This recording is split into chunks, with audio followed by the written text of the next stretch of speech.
Hello everyone, नमस्कार, आदाब, सत श्री अकाल। आज हम चैप्टर 5 का जो रिमेनिंग पोर्शन हमारा बचा हुआ था, आज उसे पूरे अच्छे तरीके से हम कंप्लीट कर लेंगे। और बाकी अगर अभी तक आपने मेरे प्रीवियस लेक्चर्स चैप्टर 5 को नहीं देखा है या फिर चैप्टर 1 to 4 जितना है हमारे ओशनोग्राफी ट्रूडल थर्मन बुक का अगर नहीं देखा है तो पहले आप जाकर उसे कवर करने की कोशिश करें और फिर ही आगे पढ़ें, सीरियल वाइज पढ़ें, तब आपको एक लेवल ऑफ कॉन्फिडेंस आएगा कि हाँ मेरा सब कुछ कंप्लीट हो गया है। ठीक है, तो और जो हमारे साथ अभी जो नए लोग जुड़े हुए हैं उनके लिए एक न्यूज़ है कि अगर आपको ये लग रहा है कि इतनी लो क्वालिटी में हमारा ये वीडियो क्यों है, तो बस इस वीडियो का ये मकसद है कि आप अपना बुक को साथ में खोलें और हम साथ मिलकर इसकी पढ़ाई करेंगे। ठीक है, तो ये बस बुक का ये मकसद है। मैं आपको यहाँ पर टॉपिक अच्छे से सब कुछ आपको दिखेगा और बाकी जो भी नोट्स होगा, एक्स्ट्रा कुछ इन्फॉर्मेशन होगा तो मैं आपको अच्छे से वो दिखा दूँगा। ठीक है, बाकी वरना आप अपना बुक को साथ में खोलें और उसमें ही अपना नोट्स बनाएं और साथ में हम लोग मिलकर पढ़ाई करते हैं। Okay, so let's start. Okay fine, so let's start. हमारा टॉपिक अभी हम पढ़ेंगे 5.5 इज़ वाटर एसिडिक और बेसिक। हमने यहाँ तक पूरे अच्छे तरीके से कंप्लीट कर लिया था, आप देख ही सकते हैं। और ये हमें पढ़ रहे हैं पेज नंबर 156। ओके, तो इसमें क्या दिया है हमारा पहले दिया है, पूछा है कि क्या सी वाटर एसिडिक होते हैं या फिर बेसिक होते हैं। तो ये जानने से पहले हम जानते हैं कि एसिड और बेस ये होते क्या हैं, कैसे हम डिटरमाइन करते हैं।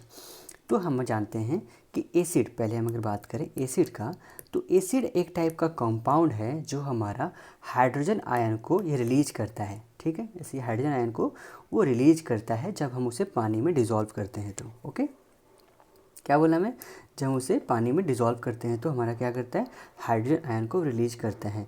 और जो सॉल्यूशन इसके चलते हमारा बनता है उसे हम क्या बोलते हैं, एसिडिक बोलते हैं। और वही दूसरी तरफ हमारा अल्कालाइन और बेस, कब बोलेंगे, अल्कालाइन और हमारा बेस, इसमें क्या होता है ना, हमारा ये भी एक टाइप का कंपाउंड है लेकिन इसमें हमारा हाइड्रोक्साइड आयन रिलीज होता है। क्या होता है, हाइड्रोक्साइड आयन रिलीज होता है जब हम उसे पानी में डिज़ोल्व करते हैं तो। और फिर जो इससे जो सॉल्यूशन हमारा बनेगा वो हमारा अल्कालाइन और उसे बेसिक हम बोलेंगे। और जहाँ तक हम जानते हैं कि दोनों हाइड्रोजन आयन हो या फिर हाइड्रोक्साइड आयन हो, ये हमारा दोनों ही बहुत ही एक्सट्रीमली स्मॉल अमाउंट में प्रेजेंट रहता है वाटर में हर समय। हर समय हमारा हाइड्रोजन आयन हो गया या फिर हाइड्रोक्साइड आयन हो गया, ये हमारा एक्सट्रीमली स्मॉल अमाउंट, बहुत ही कम अमाउंट में पानी में हमेशा मौजूद रहते हैं, क्योंकि वाटर मॉलिक्यूल्स हमारा डिसोसिएट होते रहता है, रिफॉर्म होते रहता है, मतलब टूटते रहता है फिर से बनते रहता है, इससे चलते। और अगर हम देखें तो इसे हम केमिकली किस तरीके से रिप्रेजेंट कर सकते हैं, H2O। H2O को हम डिसोसिएट अगर हम करें तो कैसे बन जाएगा, H2O हमारा डिसोसिएट हो जाएगा H प्लस और OH माइनस में। ओके, फिर अगर H प्लस और OH माइनस वही हमें रिफॉर्म होना चाहे तो हमारा फिर से वो H2O बन जाएगा। ठीक है, तो ये हो गया हमारा। ओके, नाउ यहाँ पर देख सकते हैं कि हाइड्रोजन आयन हो गया या फिर हमारा हाइड्रोक्साइड आयन हो गया, जो सॉल्यूशन में प्रेजेंट है। अगर हमारा हाइड्रोजन आयन और हाइड्रोक्साइड आयन सॉल्यूशन में जो प्रेजेंट हैं वो सिर्फ अगर वाटर मॉलिक्यूल्स के डिसोसिएशन की वजह से होते हैं, मतलब वाटर मॉलिक्यूल वैसे H2O है वो अगर टूट रहा है, डिसोसिएट जब हो रहा है H प्लस और OH माइनस में, उसके चलते ये बस होता, तो ये हमारा ये ऑलवेज इक्वल कंसनट्रेशन में पाया जाता और हमारा जो सॉल्यूशन है वो हमेशा न्यूट्रल होता।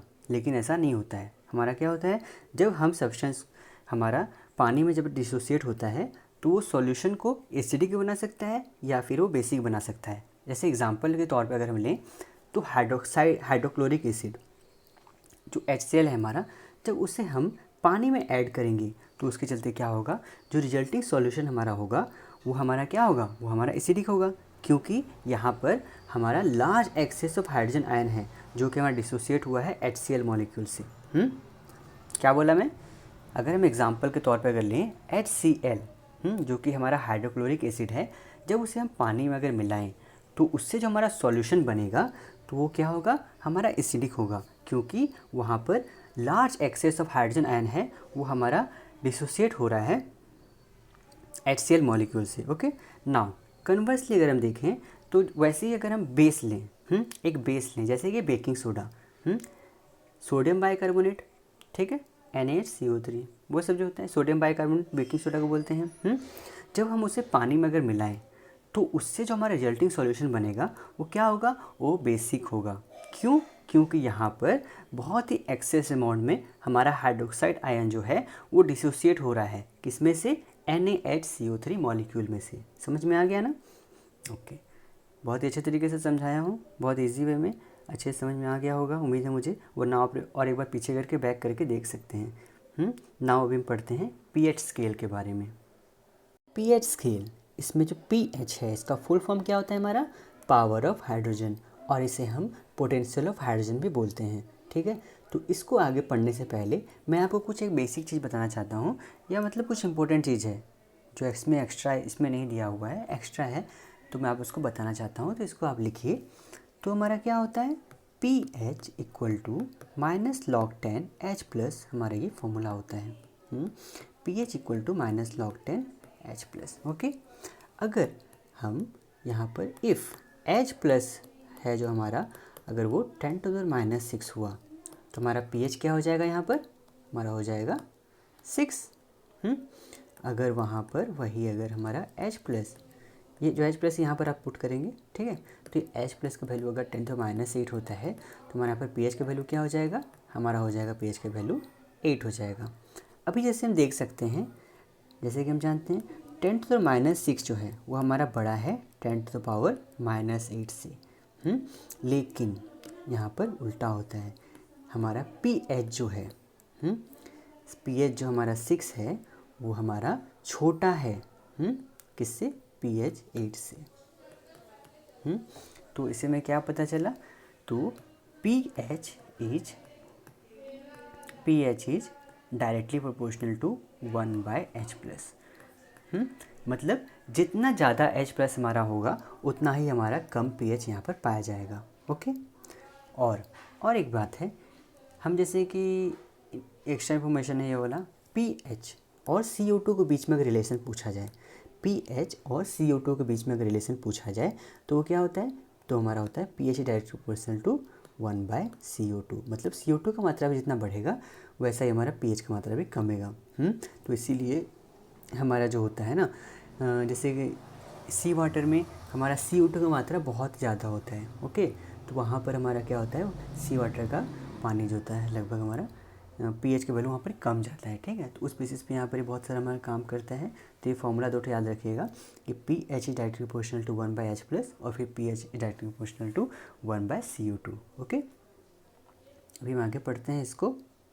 हमारे ये pH जो है ये किस लिए काम आता है, इससे हम क्या करते हैं? तो pH जो है हमारा वो मेज़र करने के लिए काम आता है, हमारा हाइड्रोजन आयन कंसंट्रेशन जो है सॉल्यूशन में जो मौजूद है। मतलब एक सॉल्यूशन में हमारा कितना अमाउंट का हाइड्रोजन कंसंट्रेशन जो है वो मौजूद है, उसको ही मेज़र करने के लिए हमारा pH स्केल का काम आता है। वहीं पर हम pH स्केल काम करते हैं। और pH जो स्केल है उसका हमारा रेंज कहाँ से कहाँ तक होता है? 0 से लेकर 14 तक होता है। 0 जो हमारा अगर pH होगा तो बहुत ही ज़्यादा, मतलब वो बोलेगा कि बहुत ज़्यादा स्ट्रांगली एसिडिक हमारा सॉल्यूशन है। और अगर 14 आया, 14 अगर pH हमारा 14 होता है तो इसका मतलब बहुत ही स्ट्रांगली हमारा बेसिक है वो। और pH जो न्यूट्रल pH जो होता है हमारा कितना होता है? 7 होता है, जो कि हमारा प्योर वाटर का होता है। ओके, तो pH स्केल जो है लीनियर नहीं होता है। ये क्वेश्चन भी आ सकता है घुमा फिरा के, आपका इसमें आता है, मतलब स्टेटमेंट वाइज में पूछ लेता है कि pH स्केल जो है हमारा, याद रखिएगा, वो लीनियर नहीं होता है। और सबसे इंपॉर्टेंट लाइन अभी हमारा यहाँ पर है कि a decrease of 1 pH unit corresponds to a 10-fold increase in the concentration of hydrogen ions, making the water more acidic, whereas a change of 1 unit upward corresponds to 10-fold decrease, making the water more alkaline। तो यहाँ से जो ये line है बहुत ज़्यादा important है, तो आप इसको अच्छे से पढ़ेंगे और याद रखेंगे कि क्या बोला कि अगर हमारा pH का 1 यूनिट कमता है, जैसे 7 हमारा न्यूट्रल है ना, न्यूट्रल pH है, और इधर हमारा 0 और ये सब कुछ 14 है, तो मुझे 7 से अगर 6 आता है तो इसका क्या मतलब हुआ कि हमारा 10-fold इंक्रीज होगा in the concentration of hydrogen ion, जिसकी वजह से हमारा वाटर जो है और एसिडिक हो जाएगा। अगर वही 7 से अगर 8 आ गया तो उसका क्या मतलब हुआ कि हमारा 10-fold डिक्रीज होगा किसमें? हमारा in the concentration of hydrogen ion, जिसकी वजह से हमारा वाटर जो है ज़्यादा अल्कलाइन हो जाएगा। समझ में आ गया। तो अभी और एक चीज़ है कि ओशन वाटर का जो हमारा पीएच होता है, अगर उसे एवरेज देखा जाए तो हमारा ओशन वाटर का पीएच जो है वो 8.1 होता है, जो कि हमारा रेंज अप्रॉक्सीमेटली करता है 8 से 8.3 तक। तो इसका क्या मतलब हुआ, सी वाटर जो है हमारा स्लाइटली एल्कलाइन हो जाता है। सी वाटर जो है हमारा स्लाइटली एल्कलाइन हो जाता है। और डेप्थ में अगर देखा जाए तो सी वाटर का पीएच जो है वो जनरली लोअर रहता है सरफेस वाटर से। क्योंकि वहाँ पर CO2 का मात्रा ज़्यादा होगा। CO2 का मात्रा जो ज़्यादा होगा तो मैं भी आपको बताया कि वहाँ पर पीएच का वैल्यू ऑब्वियसली कम जाएगा। तो at depth sea water pH is generally lower than surface waters. Water in the ocean combines with carbon dioxide to form a weak acid called carbonic acid which dissociates and releases hydrogen ions। ठीक है, इससे क्या मतलब हुआ, हमारा depth में क्या होता है, सी वाटर का पीएच जो होता है वो जनरली लोअर रहता है सरफेस वाटर से। और फिर हमारा जो वाटर है ओशन के साथ, ओशन में जो वाटर है हमारा वो कंबाइन किससे करता है, कार्बन डाइऑक्साइड के साथ कंबाइन करता है और हमारा क्या फॉर्म करेगा, हमारा क्या फॉर्म कर रहा है, कार्बोनिक एसिड यहाँ पर ही फॉर्म कर रहा है, जो कि फिर अगर हमारा कार्बोनिक एसिड फिर डिसोसिएट होगा तो किस में रिलीज हो जाएगा, H+ और फिर HCO3- में। H+ में रिलीज हुआ मतलब वहाँ पर ये क्या हो रहा है, हम यहाँ पर पहले पढ़ चुके हैं pH is directly proportional to 1/H+। तो इसका क्या मतलब हुआ, H+ हमारा यहाँ पर क्या हो रहा है, बढ़ रहा है, यहाँ पर मात्रा हमारा बढ़ेगा तो ऑब्वियसली यहाँ पर pH जो है हमारा वो कम जाएगा। ओके, नाउ अभी हम आगे देखते हैं। ये हमारा कुछ दिया हुआ है, पीएच का स्केल है 0 to 14 यहाँ पर मात्रा में दिया हुआ है। ये हमारा न्यूट्रल है जो कि प्योर वाटर होता है। फिर इधर आप आइए तो मिल्क कैसा है, यहाँ पर आप देख लीजिए, मिल्क हो गया, rain water, beer, coffee, tomatoes, grapes, ये सब हमारे जितना इधर दिए हुए हैं ये सब हमारा एसिड में आ जाते हैं। तो हम मेनली मिल्क थोड़ा सा याद रखिएगा, मिल्क हमारा एसिडिक होता है। फिर वहीं पर एग्स का बात करें, ब्लड हो गया, ब्लड हमारा एल्कलाइन होता है, ये याद रखिएगा ब्लड। फिर सी वाटर हमारा एल्कलाइन होता है एट सरफेस वाटर, फिर नीचे नीचे एसिडिक वहाँ पे होते रहते हैं। सरफेस वाटर के यहाँ पर बात क्या हुआ होगा। ओके, नाउ फिर बेसिक सोडा, बेकिंग सोडा, फिर मिल्क और मैग्नीशिया, फिर ये सब जितना हमारा सब दिया हुआ है तो ये सब हमारा क्या हो जाएगा, हमारा ये हो जाता है एल्कलाइन और ये एसिडिक। ठीक है, because pH is not a linear scale, a 1 unit change in pH represents a 10-fold increase in hydrogen ion concentration। ये लाइन बहुत ज़्यादा इंपॉर्टेंट है। हम आगे बढ़ते हैं, यहाँ तक हम कंप्लीट हो गया। और ये जो रिएक्शन हमारा होता है ये would seem to make the ocean slightly acidic। कौन सा रिएक्शन, हमारा यहाँ पर जो रिएक्शन का हम बात की है ये वाला रिएक्शन। ठीक है, ये वाला रिएक्शन जो है H2O + CO2 give rise to carbonic acid, फिर कार्बोनिक एसिड हमारा डिसोसिएट किस में हो जाएगा, हाइड्रोजन आयन में, और हमारा यहाँ पर ही बाइकार्बोनेट आयन में। ठीक है, तो हमारा उसके वजह से ये जो रिएक्शन हुआ उसके वजह से हमारा ओशन जो है वो स्लाइटली एसिडिक हो जाता है। और कार्बोनिक एसिड जो है वो हमारा however keeps the ocean slightly alkaline through the process of buffering. इसी की वजह से थोड़ा सा मेंटेन रहता है बैलेंस। तो हमारा जो कार्बोनिक एसिड वहाँ पर रिलीज हो रहा है ना, उससे क्या होता है, वो हमारा ओशन को स्लाइटली एल्कलाइन करता है। किस प्रोसेस से, बफरिंग प्रोसेस से। अभी हम पढ़ेंगे ये बफरिंग होता क्या है, बहुत अच्छे तरीके से हम इसको पढ़ेंगे। तो जितना मुझे उम्मीद है आप अब तक समझ गए होंगे बहुत ही अच्छे तरीके से। तो अभी पढ़ते हैं हम द कार्बोनेट बफरिंग सिस्टम। हम पढ़ते हैं द कार्बोनेट बफरिंग सिस्टम के बारे में। तो मैंने क्या बोला था, कार्बोनेट बफरिंग सिस्टम। तो कार्बोनेट बफरिंग सिस्टम ये क्या होता है, ये एक टाइप का प्रोसेस है जिससे हमारा सी वाटर का जो पीएच है वो मेंटेन रहता है। और इस प्रोसेस से हमारा होता क्या है, ओशन वाटर ना ही ज़्यादा बेसिक होगा और ना ही ज़्यादा एसिडिक होगा, वो एक मेंटेन करके रखता है। तो कार्बोनेट बफरिंग सिस्टम क्या होता है, ये एक टाइप का प्रोसेस है जिससे हमारा सी वाटर का पीएच जो है वो मेंटेन होके रहता है। समझ में आ गया ना। तो ये हमें बेसिक बताया, अभी आगे पढ़ेंगे हमारा इसमें क्या है। तो जैसे कि हम आगे पढ़ चुके हैं, जितना दिया हुआ है ना मैं आपको इस डायग्राम के द्वारा बता सकता हूँ, समझा देता हूँ। ठीक है, जैसे कि हम इसमें पढ़े हुए थे। कार्बन डाइऑक्साइड ये जो हमारा ये पर कहाँ से आ रहा है, हमारा ये एटमॉस्फेयर का कार्बन डाइऑक्साइड है। ठीक है, इसको मैं जूम कर देता हूँ 1 मिनट। तो हमारा ये जो कार्बन डाइऑक्साइड है ये कहाँ से आ रहा है, ये एटमॉस्फेयर का कार्बन डाइऑक्साइड है। फिर जब हमारा पानी में आता है, ओशन वाटर में आता है, तो वहाँ पर ही हमारा वो वाटर के साथ मिलके CO2 जो है हमारा वाटर के साथ मिलके एक कार्बोनिक एसिड का फॉर्म करता है, मतलब H2CO3 हमारा वहाँ पर फॉर्म हो जाते हैं। ओके, तो अब यहाँ पर क्या होता है, हमारा ये फिर डिसोसिएट होता है। ये डिसोसिएट होगा तो किस में डिसोसिएट होगा, हमारा बाइकार्बोनेट और फिर हाइड्रोजन आयन में फिर हमारा क्या होता है, ये डिसोसिएट होता है। और फिर हमारा जो ये बाइकार्बोनेट आयन है ना HCO3 माइनस, वो फिर अगेन हमारा वहाँ पर डिसोसिएट होगा। किस में डिसोसिएट होगा? CO3 माइनस और फिर हमारा हाइड्रोजन आयन में।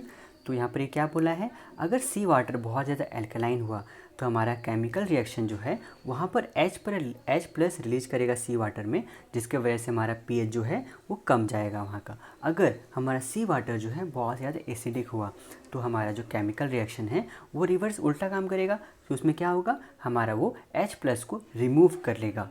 इसमें क्या हो रहा था, ऐड हो रहा था, इसमें हमारा क्या हुआ, सी वाटर से वो H प्लस को रिमूव किया, जिसके वजह से क्या होगा, हमारा pH जो है वो राइज कर जाएगा। ये आपको याद है ना, pH is directly proportional to 1/H plus. मतलब हम जैसे अगर pH को अगर H प्लस को अगर हम ऐड करते हैं उसमें, तो हमारा क्या होगा, ऑब्वियसली 1/ कुछ भी इसमें ज़्यादा इंक्रीजिंग अमाउंट यहाँ पर डालेंगे, मतलब ना बढ़ते रहेगा, तो हमारा ये pH जो है कम जाएगा।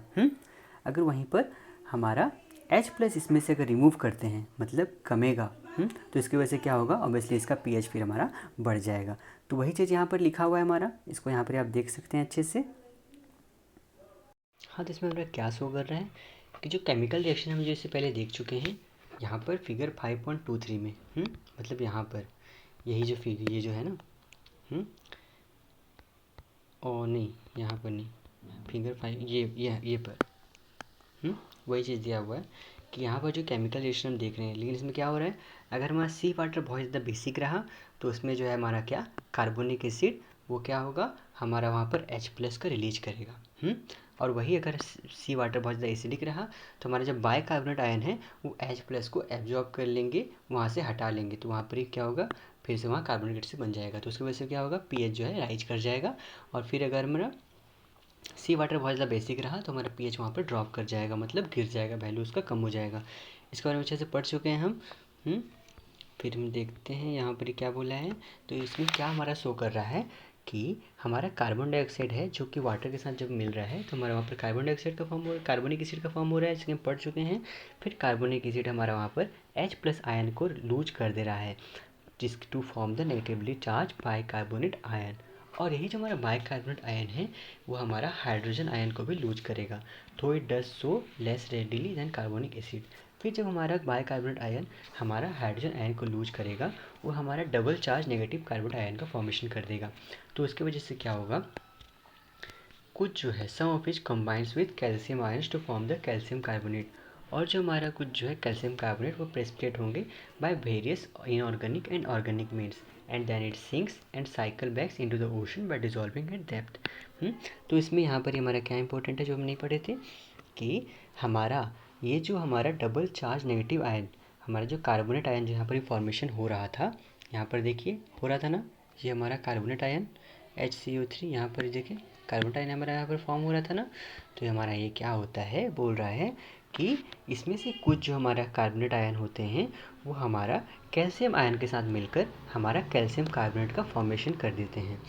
और हम कुछ जो कैल्शियम कार्बोनेट होते हैं वो प्रेसिपिटेट हो जाते हैं बहुत सारे इनऑर्गेनिक और ऑर्गेनिक मीन्स के द्वारा, और वहाँ पर ही वो फिर सिंक कर जाते हैं, और फिर वैसा ही उनका साइकिल चलते रहता है, cycle backs in the ocean by dissolving at depth. Okay, ना हमारा जो इक्वेशन है यहाँ पर जो फिगर 5.23 में जो हम अभी देखे थे वो क्या शो कर रहा है कि किस तरीके से हमारा केमिकल रिएक्शन हमारे carbonate minimize changes in the pH of the ocean in a process called buffering. मतलब बफरिंग के बारे में बताया किस तरीके से हमारा वहाँ पर सी वाटर जो है मेंटेन होकर रह रहा है, ना ही ज़्यादा एसिडिक हो रहा है ना ही ज़्यादा बेसिक हो रहा है। एसिडिक हो भी रहा है तो उसमें से pH किस तरीके से उसका मेंटेन हो रहा है, कि वहाँ पर एसिडिक होने से वहाँ पर क्या हो रहा था, हमारा वहाँ पर हमारा क्या हो रहा था कि हमारा H प्लस वहाँ से रिमूव हो जा रहे थे, तो उसकी वजह से pH फिर हमारा राइज कर जा रहा था। और वहीं अगर हमारा बहुत ज़्यादा एल्कलाइन या बेसिक हो जा रहा था तो उसकी वजह से हमारा फिर वहाँ पर H प्लस रिलीज हो जा रहे थे, जिसकी वजह से फिर हमारा pH जो है ड्रॉप कर जा रहा था। ओके,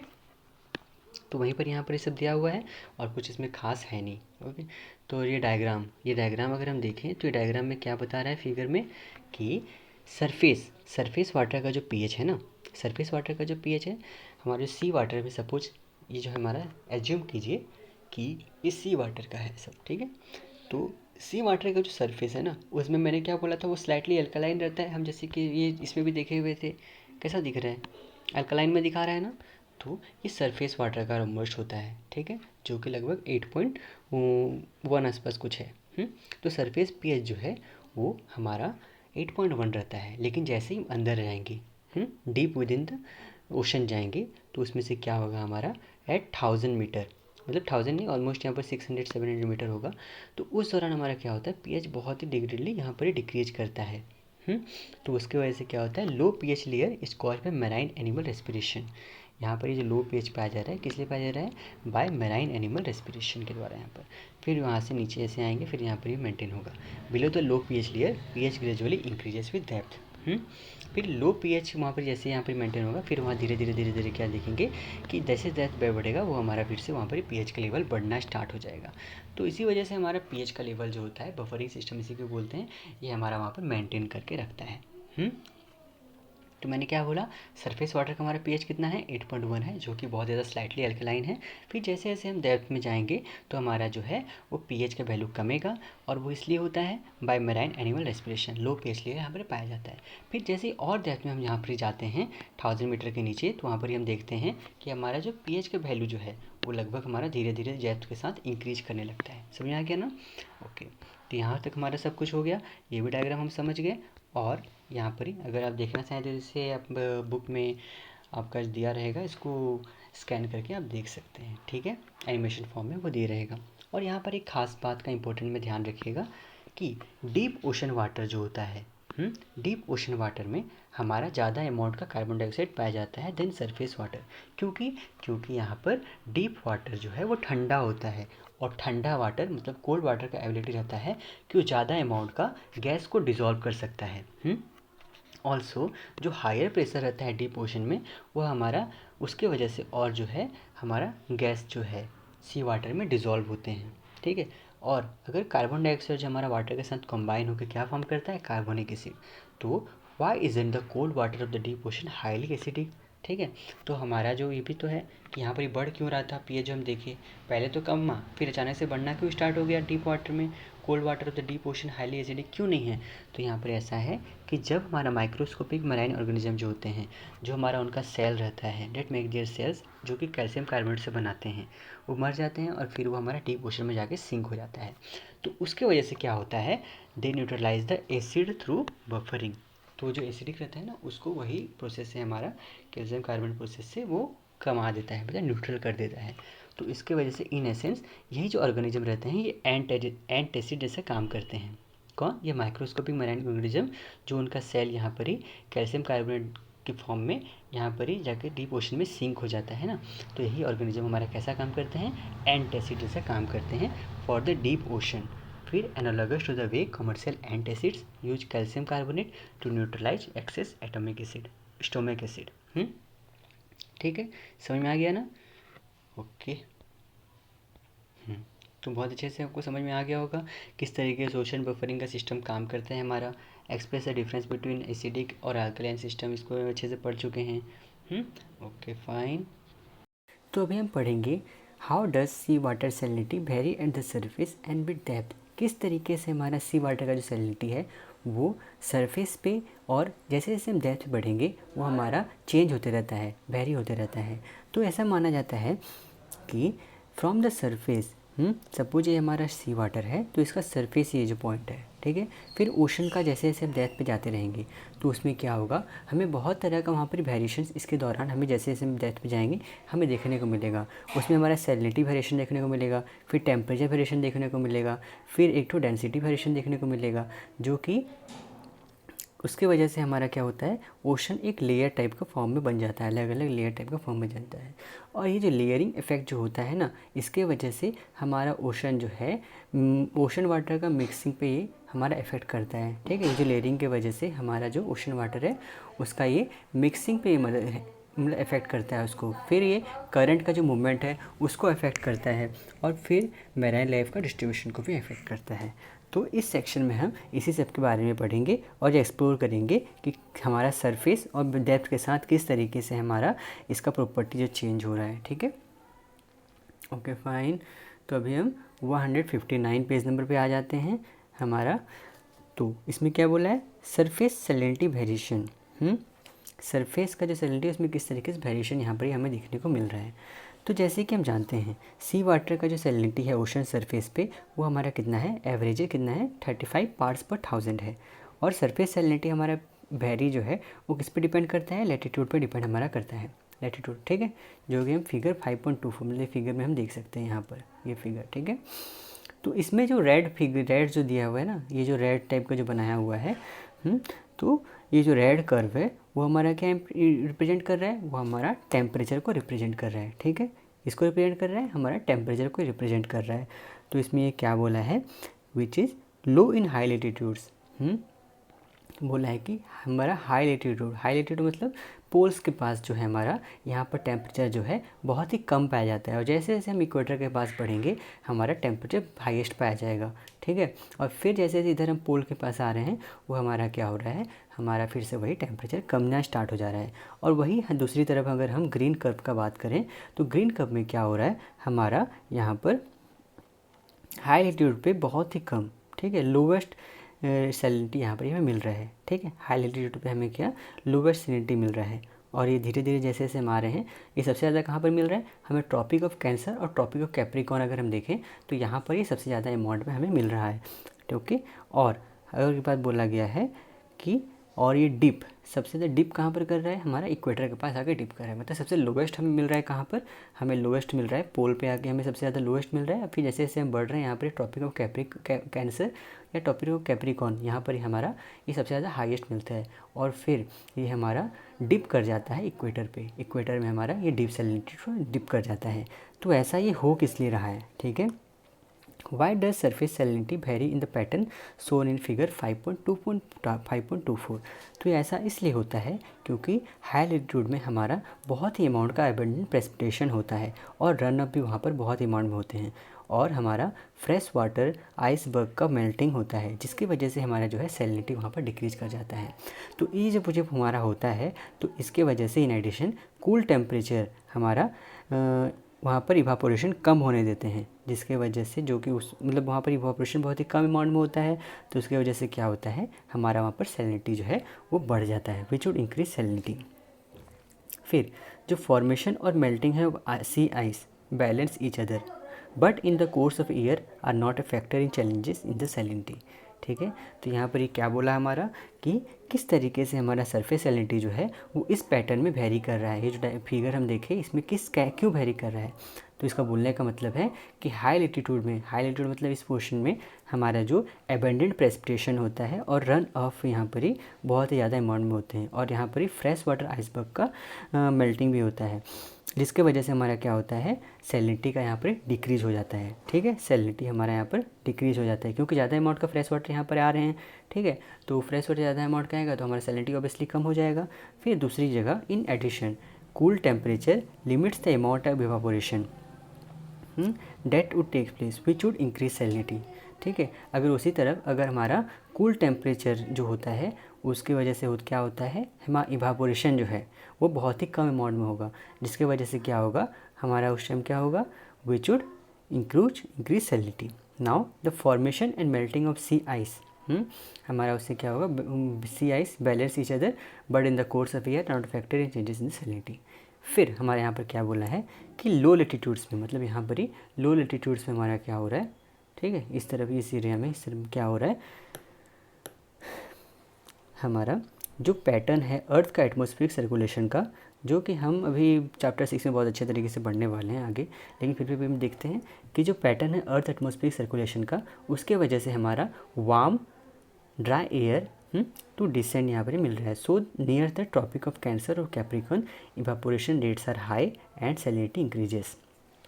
तो यहाँ पर क्या बोला है, यहाँ पर हमारा सैलिनिटी क्यों बढ़ रहा है, ठीक है, ट्रॉपिक ऑफ कैंसर और ट्रॉपिक ऑफ कैप्रिकॉर्न पे हमारे यहाँ पर सैलिनिटी का अमाउंट क्यों बढ़ जा रहा है।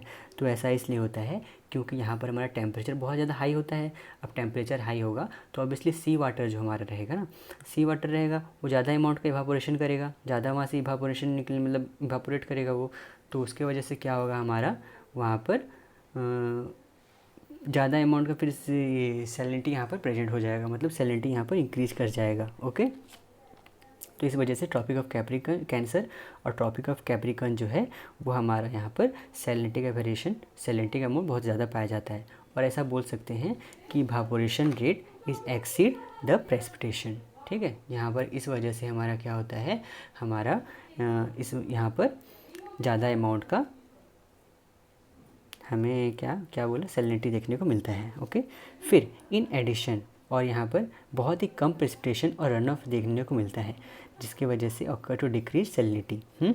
और उसकी वजह से the region near the Tropic of Cancer and Capricorn are the continent and maritime deserts of the world. इसीलिए ट्रॉपिक ऑफ कैंसर और ट्रॉपिक ऑफ कैप्रिकॉर्न जो एरिया है हमारा, यहाँ पर मेनली क्या होता है, हमारा डेजर्ट देखने को मिलता है।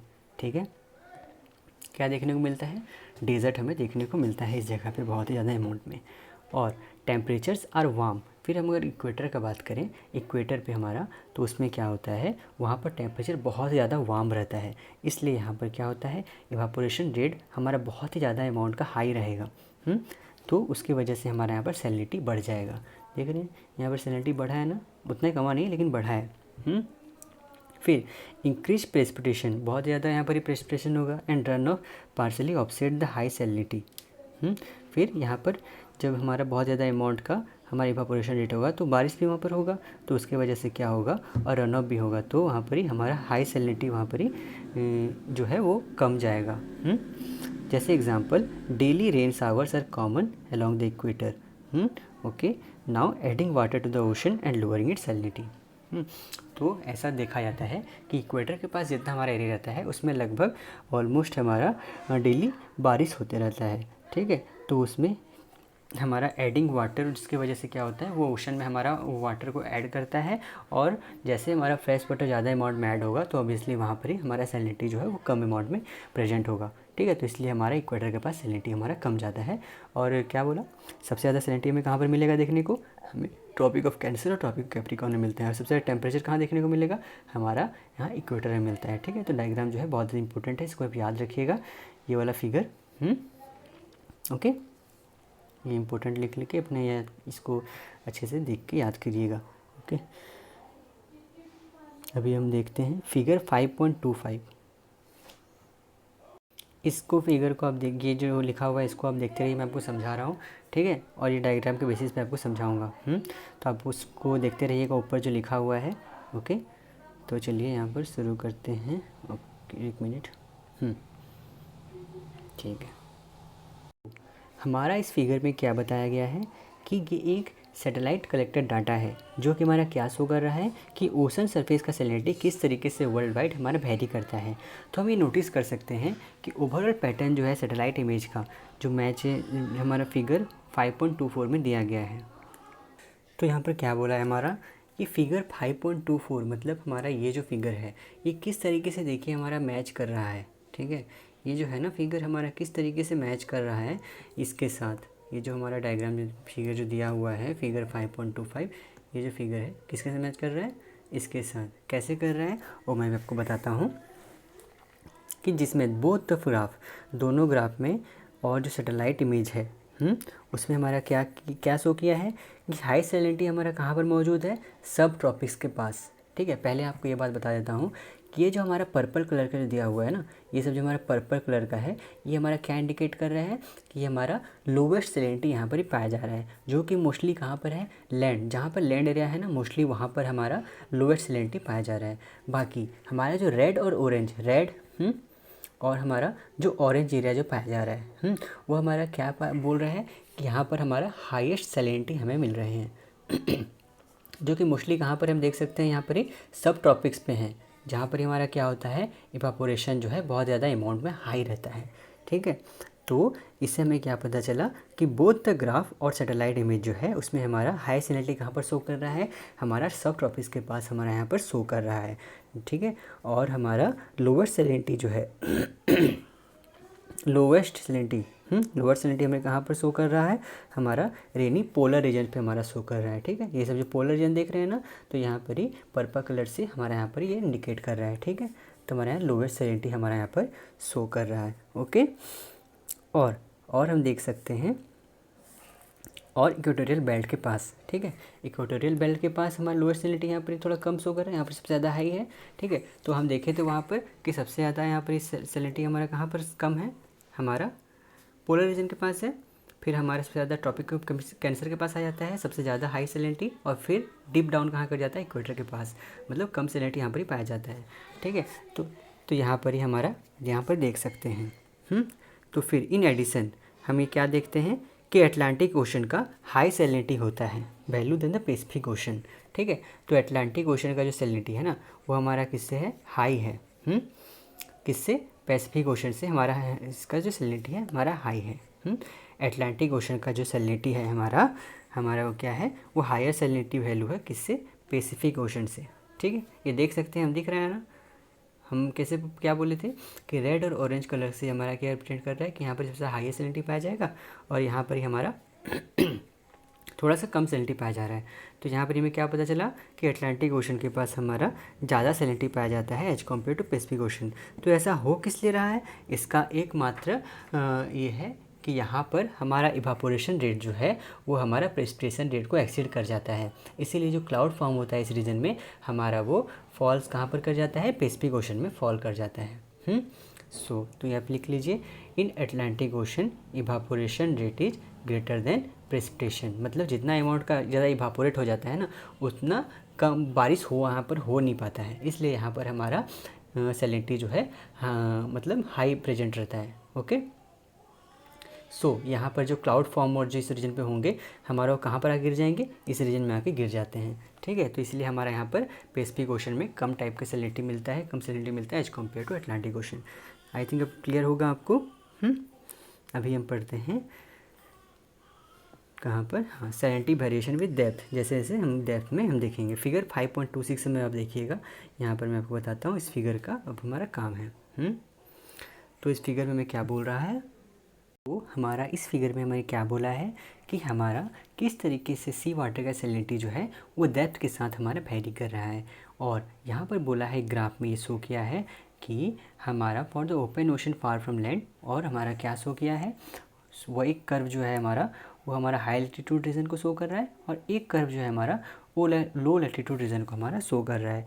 तो इसमें क्या बोला है ना कि हमारे सैलिनिटी कर्व है हाई एल्टीट्यूड के लिए, ठीक है। हाई एल्टीट्यूड के लिए हमारा मतलब इसके लिए हमारा जो सैलिनिटी कर्व है वो हमारा क्या कर रहा है, सो डिक्रीज सैलिनिटी, यहाँ पर हमारा सरफेस के पास में सैलिनिटी जो है वो डिक्रीज मिल रहा है, surface salinity and increase salinity and depth, जैसे हम आगे बढ़ रहे हैं तो यहाँ पर इंक्रीज कर रहा है, ठीक है।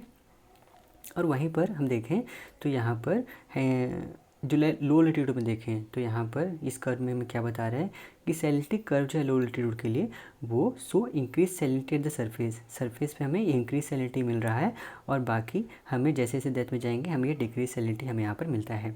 और रिगार्डलेस ऑफ एल्टीट्यूड जो है हमारा salinity eight depth is similar, यहाँ पर आके लगभग ये सिमिलर एक दूसरे के बराबर हो जाते हैं, ठीक है। तो हमें इस डायग्राम से क्या, फिगर से क्या पता चला कि सरफेस के पास हमारा हाई एल्टीट्यूड में सरफेस के पास हमारा जो सी वाटर का सैलिनिटी है वो हमारा कम पाया जाता है, मतलब यहाँ पर डिक्रीज सैलिनिटी पाए जाते हैं एट हाई एल्टीट्यूड सरफेस के पास, और हमारा ऐसे ऐसे हम डेप्थ में बढ़ेंगे हमारा यहाँ पर इंक्रीज सैलिनिटी हमें ये मिलेगा। और फिर इस तरफ हमारा इस ग्राफ में ये बात किया गया है कि हमारा सैलिनिटी कर्व है लो एल्टीट्यूड के लिए वो हमारा इंक्रीज सैलिनिटी कहाँ पर मिलेगा, हमें सरफेस के पास हमें यहाँ पर इंक्रीज सैलिनिटी मिलेगा, और जैसे जैसे हम डेप्थ में बढ़ेंगे हमारा यहाँ पर सैलिनिटी जो है डिक्रीज होते जाएगा। जैसे हम देख सकते हैं ना यहाँ पर 33, 34, 35, 36, 37 ऐसे दिया हुआ है, तो ये हमारा यहाँ से बढ़ रहा है ये, और हमारा यहाँ से ये कम रहा है। और फिर रिगार्डलेस ऑफ एल्टीट्यूड हमारा यहाँ पर सैलिनिटी जो है डेप्थ में ये पूरा सिमिलर हो जाता है। आई होप आपको पूरे अच्छे तरीके से समझ में आ गया होगा, बस यही चीज़ यहाँ पर दिया हुआ है। अभी हम पढ़ते हैं हेलोक्लाइन के बारे में। तो हेलोक्लाइन हमारा क्या है, जो दोनों फिगर हमारा दिया गया है फिगर 5.26 में, हमारा यहाँ पर जो दोनों फिगर जो दिख रहा है ना, ये वाला भी और ये वाला भी जो फिगर हमें दिख रहा है, तो इसमें क्या बोला है कि यहाँ पर रैपिड चेंज हो रहा है सैलिनिटी में between the depths of about 300 metre and 1000 metres. ये देखिए 300 मीटर, ये हमारा कितना है, ये हमारा है 300 मीटर है, 300 मीटर और 1000 मीटर ये जो हमारा है, ठीक है। तो इसके बीच में ये जो डिफरेंस है ना, यहाँ पर हमारा क्या हो रहा है कि हमारा सैलिनिटी जो है बहुत ही ज़्यादा रैपिडली चेंज हो रहा है ना। देखिए यहाँ पर धीरे धीरे ऐसे क्या हो रहा था, डिक्रीज़ हो रहा था, फिर अचानक से बढ़ गया, फिर यहाँ पर धीरे धीरे इंक्रीज़ हो रहा था, अचानक से घट गया। ठीक है, तो रैपिडली चेंज पाया जा रहा है। कहाँ से कहाँ तक, 300 मीटर से लेके 1000 मीटर के बीच में। तो यहाँ पर ही क्या होता है, फॉर द लो लेटीट्यूड, तो लो लेटीट्यूड के लिए क्या हो जाएगा हमारा, change is a decrease in salinity. यहाँ पर ही सैलिनिटी हमारा डिक्रीज पाया जाएगा। ठीक है, और फिर for the high latitude curve the change is an increase in salinity. High latitude के लिए हमें क्या मिलेगा, सैलिनिटी में इंक्रीज पाया जाएगा। तो दोनों केसेस में जो हमारा layer of rapidly changing salinity यहाँ पर पाया जा रहा है डेप्थ के साथ, उसे हम हेलोक्लाइन बोलते हैं। तो हेलोक्लाइन हमारा क्या करता है, वो layer of different salinity in the ocean को सेपरेट कर देता है। तो अगर इन सिंपल लैंग्वेज बोला जाए तो हेलोक्लाइन क्या हो जाएगा, layer of rapidly changing salinity which separate two distinct water masses. दो डिफरेंट जो वाटर मास होंगे हमारे, अभी वाटर मास के बारे में आगे बहुत पढ़ेंगे हम, वो शायद से आई थिंक 6 या 7 चैप्टर में दिया हुआ है, तो उसके बारे में बहुत अच्छे तरीके से पढ़ेंगे हमें। तो हेलोक्लाइन का डेफिनेशन क्या हो जाएगा, layer of rapidly changing salinity, जहाँ पर हमारा रैपिडली चेंजिंग सैलिनिटी पाया जाएगा और हमारा वहाँ पर दो डिस्टिंक्ट वाटर मासेस को वो सेपरेट कर देगा, उसे हम हेलोक्लाइन बोलते हैं। और हेलोक्लाइन यहाँ पर क्या इंडिकेट करता है कि यहाँ पर sharp salinity gradient, sharp salinity gradient यहाँ पर ही हमें ये मिलता है। सैलिनिटी वर्ड जो है याद रखिए क्या है, हमारा सैलिनिटी पे डिपेंड कर रहा है। ठीक है, और बाकी हम पढ़ते हैं ये हमारा कि सी वाटर का डेंसिटी हमारा डेप्थ के साथ किस तरीके से वेरी करता है। तो हमारा सी वाटर का डेंसिटी डेप्थ के साथ किस तरीके से वेरी करता है, हम जैसे कि जानते हैं प्योर वाटर का हमारा डेंसिटी कितना होता है, 1 ग्राम पर cc, 1 ग्राम पर सेंटीमीटर क्यूब होता है हमारा क्या, प्योर वाटर की डेंसिटी है एट 4 डिग्री सेल्सियस। याद रखिएगा आप, हाँ इसमें क्वेश्चन आता है at 4 degree Celsius the density of pure water is हमारा 1 ग्राम पर cc हो जाएगा। तो इससे एक स्टैंडर्ड वैल्यू टाइप का मापा जाता है, जितने भी अदर सब्सटेंस जो हमारा उसका डेंसिटी मापा जाता है ना, देखा जाता है, उसके लिए हमारा जो प्योर वाटर का है इसको एक स्टैंडर्ड वैल्यू माना जाता है। तो सी वाटर हमारा उसमें बहुत ही अलग अलग टाइप के सब्सटेंस डिज़ोल्व होकर रहते हैं, तो हमारा उसकी वजह से क्या होता है, उसका डेंसिटी हमारा बढ़ जाता है। और इन ओपन ओशन अगर बात किया जाए तो सी वाटर का डेंसिटी जो होता है हमारा एवरेज कितना रहता है, 1.0222 एंड 1.030 ग्राम पर cc depending on it salinity, उसके सैलिनिटी पे डिपेंड करता है।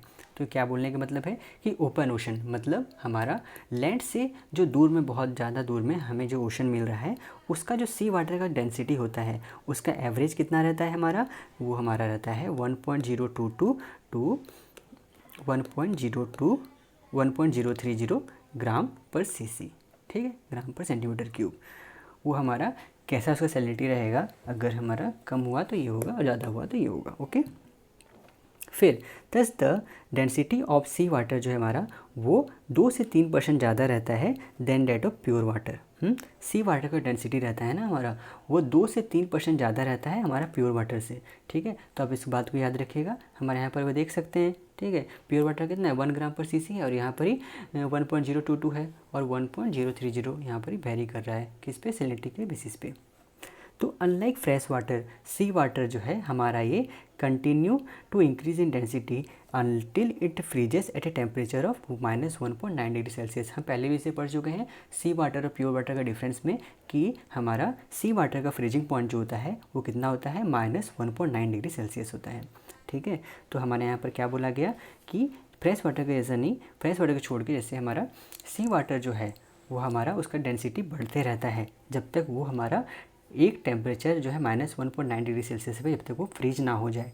फिर अगर हम रिकॉल करें डेट बिलो 4 डिग्री सेल्सियस हमारा क्या हो रहा था, जो डेंसिटी था फ्रेश वाटर का वो एक्चुअली डिक्रीज कर रहा था। ये हम कैसे याद रिकॉल कीजिए आप, कि below 4 degree Celsius, 4 degree Celsius को अगर हम फ़ारेनहाइट में कन्वर्ट करेंगे तो कितना हो जाएगा, 39 डिग्री फ़ारेनहाइट हो जाएगा। तो बिलो 4 डिग्री सेल्सियस हमारे जो फ्रेश वाटर का डेंसिटी था वो एक्चुअली में डिक्रीज कर रहा था। हम ये कहाँ पर देख सकते हैं, आप फिगर 5.12 देख लीजिएगा, आपको अच्छे से पता चल जाएगा। तो इसमें क्या हो रहा था कि जैसे ही इसका फ्रीजिंग पॉइंट आ रहा था कि सी वाटर जो है हमारा बिहेव कर रहा था in similar fashion to fresh water. At its freezing point, याद रखिए ध्यान से सुनिए क्या बोल रहा हूँ, at its freezing point, freezing point में हमारा जो सी वाटर जो है वो फ्रेश वाटर के जैसा हमारा बिहेव कर रहा था। उसका जो डेंसिटी है, its density decreases dramatically which is why sea ice floats too. उसका जो डेंसिटी है हमारा सी वाटर का, वो जो है डेंसिटी वो हमारा कम होने लगता है। तो उसकी वजह से क्या होता है, सी आइस जो है उस पर फ्लोट करने लगता है। तो नाउ डेंसिटी हमारा एक बहुत ही ज़्यादा इंपॉर्टेंट प्रॉपर्टी है ओशन वाटर में, क्योंकि ये डेंसिटी डिफरेंस जो होता है ये डिटरमाइन करता है कि vertical position of ocean water और हमारा cause water masses to float और sink thereby creating deep ocean currents. For example अगर देखा जाए तो अगर ocean sea water with density, अगर सी वाटर का डेंसिटी हमारा 1.030 ग्राम पर सीसी, हमारा ये फ्रेश वाटर में अगर हम इसे ऐड करते हैं तो उसका डेंसिटी कितना हो जाएगा 1 ग्राम पर cc. The denser of sea water would sink below the fresh water initiating a deep current. तो अगर हम एग्जांपल देखें तो यहाँ पर क्या बोला है कि अगर सी वाटर, आप अगर सी वाटर लीजिए जिसका डेंसिटी 1.030 ग्राम पर सीसी रहेगा और उसे आप फ्रेश वाटर में ऐड कर दीजिए और वो हमारा फ्रेश वाटर का डेंसिटी कितना है 1 ग्राम पर सीसी है, तो आप देखिएगा कि जो डेंसर सी वाटर है वो हमारा फ्रेश वाटर में सिंक कर जाएगा। मतलब फ्रेश वाटर ऊपर रहेगा और हमारा सी वाटर वो सिंक कर जाएगा और यहाँ पर हमारा डीप करंट एक हमारा इनिशिएट होगा। तो हमारा क्या क्या फैक्टर सी वाटर डेंसिटी को अफेक्ट करता है, तो हम जैसे कि देख सकते हैं यहाँ पर।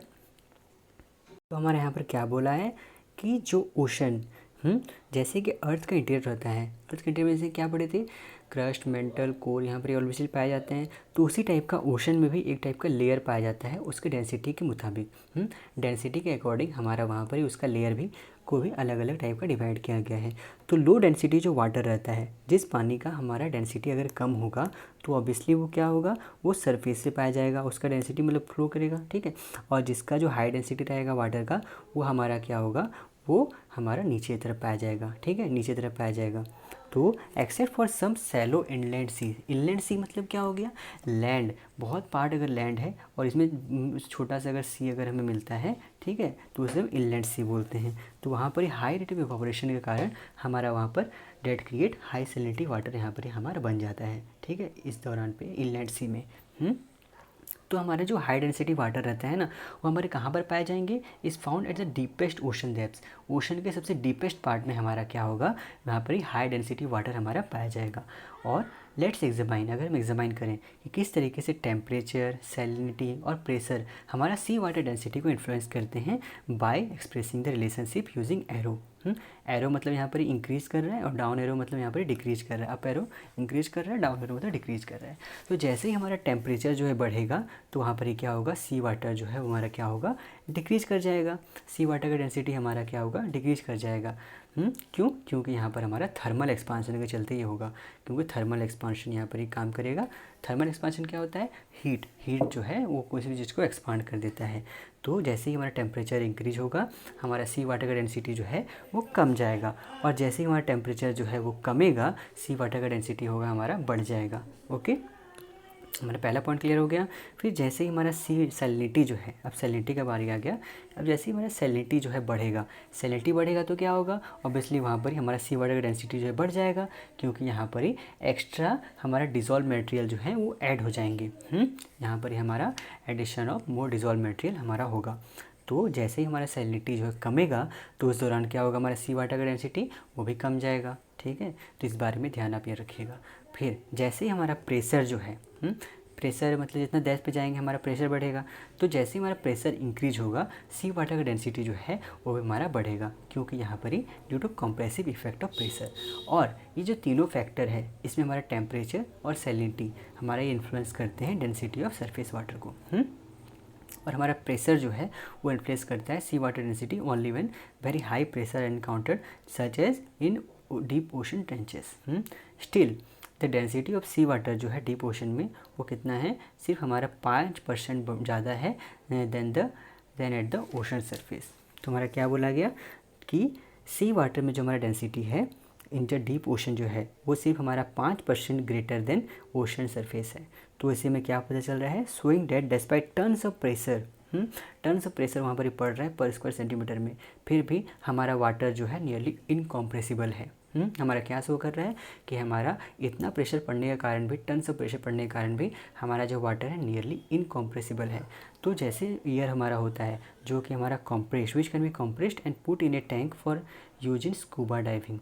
The molecules in liquid water are already close together and cannot be compressed much. तो उसकी वजह से क्या होता है हमारा therefore pressure has the least effect on influencing the density of surface water and largely can be ignored. और वहीं अगर दूसरी जगह हम टेम्परेचर का बात करें तो हमारा वो सबसे ज़्यादा इन्फ्लुएंस कहाँ करता है, सी वाटर के डेंसिटी में हमारा इन्फ्लुएंस करता है, क्योंकि जो सरफेस वाटर का जो रेंज है, सरफेस वाटर टेम्परेचर का जो रेंज है वो ग्रेटर होता है दैन दैट ऑफ सैलिनिटी. और इनफैक्ट अगर हम बात करें सिर्फ हमारा एक्सट्रीमली पोलर एरिया जो रहता है ओशन में, ओशन का जो पोलर एरिया रहता है only in the extreme polar area of the ocean, जहाँ पर हमारा टेम्परेचर बहुत ज़्यादा कम रहता है और रिमेन रिलेटिवली कांस्टेंट रहता है, तो वहाँ पर ये क्या होगा, सैलिनिटी जो है सिग्निफिकेंटली अफेक्ट डेंसिटी, बहुत ही कम इफेक्ट करेगा. और फिर कोल्ड वाटर जो हमारा जिस वहाँ पर हमारा हाई सैलिनिटी पाया जाएगा, cold water that also high salinity is some of the highest density water in the world. Now the density of the sea water, the result of its salinity and temperature influences currents in the deep ocean because high density water sinks below less density water. बहुत easy था, ठीक है. तो यहाँ पर हम समझ गए इसको अच्छे तरीके से. तो यहाँ पर क्या है हमारा वही चीज़ दिया हुआ है. Okay fine. अभी हम पढ़ते हैं temperature and density variation with depth. किस तरीके से टेम्परेचर डेंसिटी का वेरिएशन होगा डेप्थ के कारण. अभी इससे पहले हम क्या पढ़े थे, सैलिनिटी वेरिएशन पढ़े थे.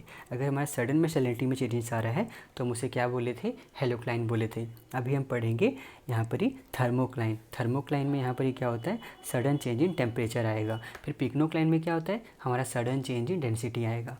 तो ये किस तरीके से हो रहा है, क्या हो रहा है, इस ग्राफ में बहुत अच्छे तरीके से समझेंगे तो रेडी हो जाइए. तो हमारे ये 4 ग्राफ है, इसके बारे में अच्छे से पढ़ेंगे, जो कि यहाँ फिगर 5.27 में दिया गया है. इस फिगर की जो चार्टो ग्राफ दिख रहा है ना आपको, यही चीज़ इसके बारे में भी पढ़ेंगे. ये हमारा क्या कंपेयर कर रहा है कि वर्टिकल प्रोफाइल कर्व जो है टेम्परेचर और डेंसिटी का इन बोथ हाई लेटीट्यूड और लो लेटीट्यूड रीजन में. जैसे एग्जांपल करते हैं, हर ग्राफ को हम एग्जामाइन करेंगे, इंडिविजुअली हम ग्राफ को एग्जामाइन करेंगे. जैसे हम फर्स्ट इसको एग्जामाइन करते हैं, ठीक है. 1 मिनट साफ कर दूँ. तो सबसे पहले हम इस ग्राफ को देखते हैं. तो इस ग्राफ में हमारा क्या बोल रहा है कि किस तरीके से टेम्परेचर हमारा डेप्थ के साथ लो लेटीट्यूड रीजन में हमारा वेरी कर रहा है. तो यहाँ पर क्या बोला है कि how temperature vary with depth in low latitude region, जहाँ पर हमारा सरफेस वाटर जो है वो वार्म रह रहा है by high sun angles and constant length of days. Obviously low latitude region में हमारा क्या रहेगा, ज़्यादा टाइम हमारे सन वहाँ पर देखने को मिलता है और हाई सन एंगल और कांस्टेंट लेंथ ऑफ डे जो रहता है हमारा, इसके वजह से हमारा यहाँ पर टेम्परेचर हाई पाया जाता है. हाउएवर जो हमारा सन एनर्जी जो है ये पेनिट्रेट नहीं करता है ओशन के बहुत अंदर तक, वो एक मिनिमम लेयर रहता है. लगभग सरफेस वाटर टेम्परेचर रहता है ना, वो लगभग हमारा लगभग 300 मीटर तक अप्रॉक्स रहता है, ठीक है. 300 मीटर तक वो अप्रॉक्स हमारा वो टेम्परेचर मतलब सूरज का गर्मी जो है वहाँ तक पेनिट्रेट कर पाता है.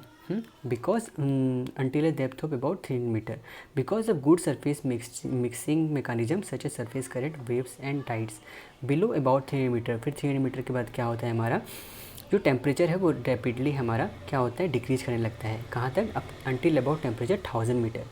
तो 300 मीटर से लेके 1000 मीटर तक हमारा ये क्या हो रहा है, डिक्रीज हो रहा है. ये ग्राफ देखिए ऐसे टेढ़ा दिया गया है, मतलब 24 यहाँ है ना, 24 20 यहाँ पर टेम्परेचर देखिए कम रहा है, और ठीक है.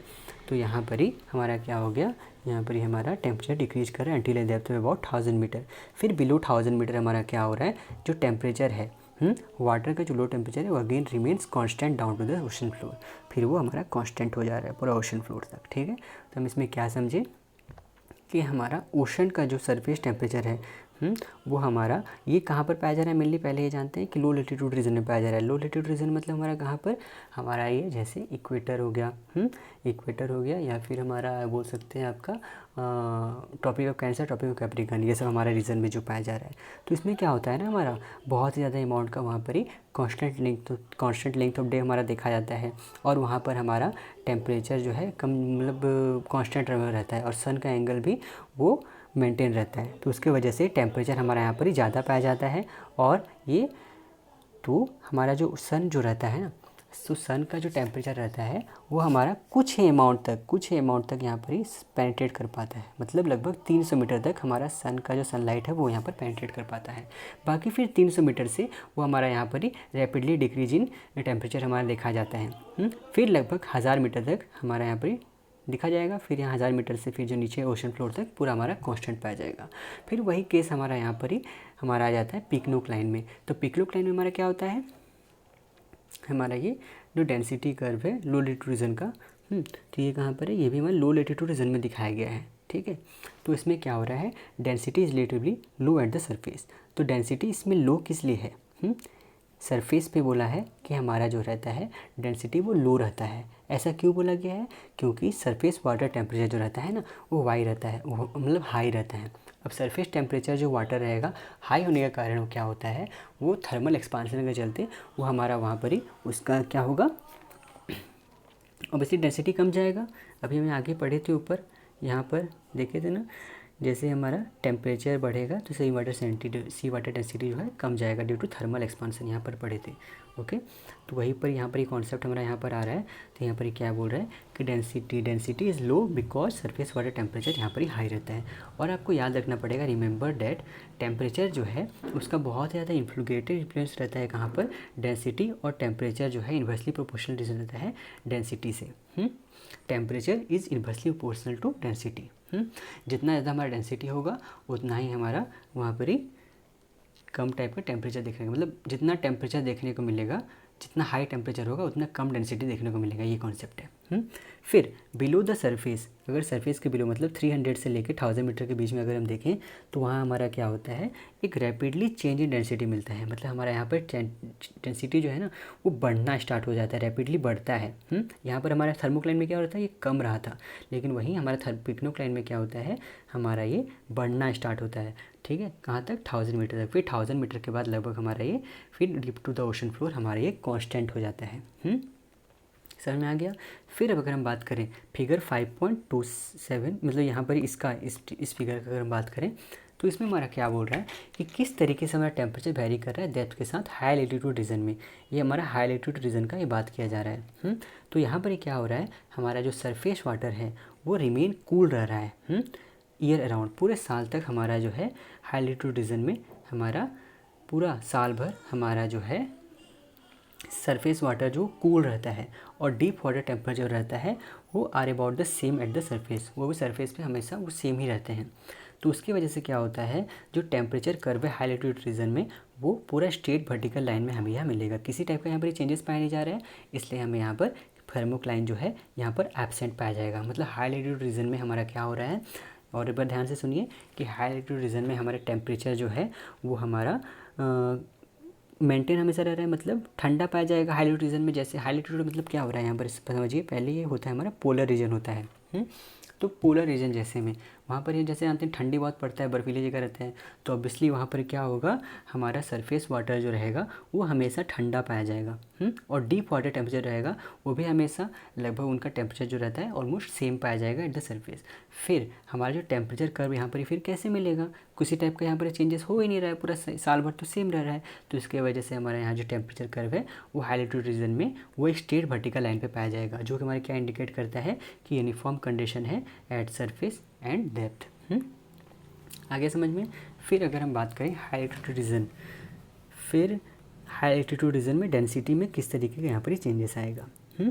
तो हमारा यहाँ पर देख सकते हैं कि density variation with depth in high altitude region, क्यों because the water column is isopycnal, there is no pycnocline, यहाँ पर किसी टाइप का भी पिकनोक्लाइन प्रेजेंट नहीं होगा। और आइसोपिक्नल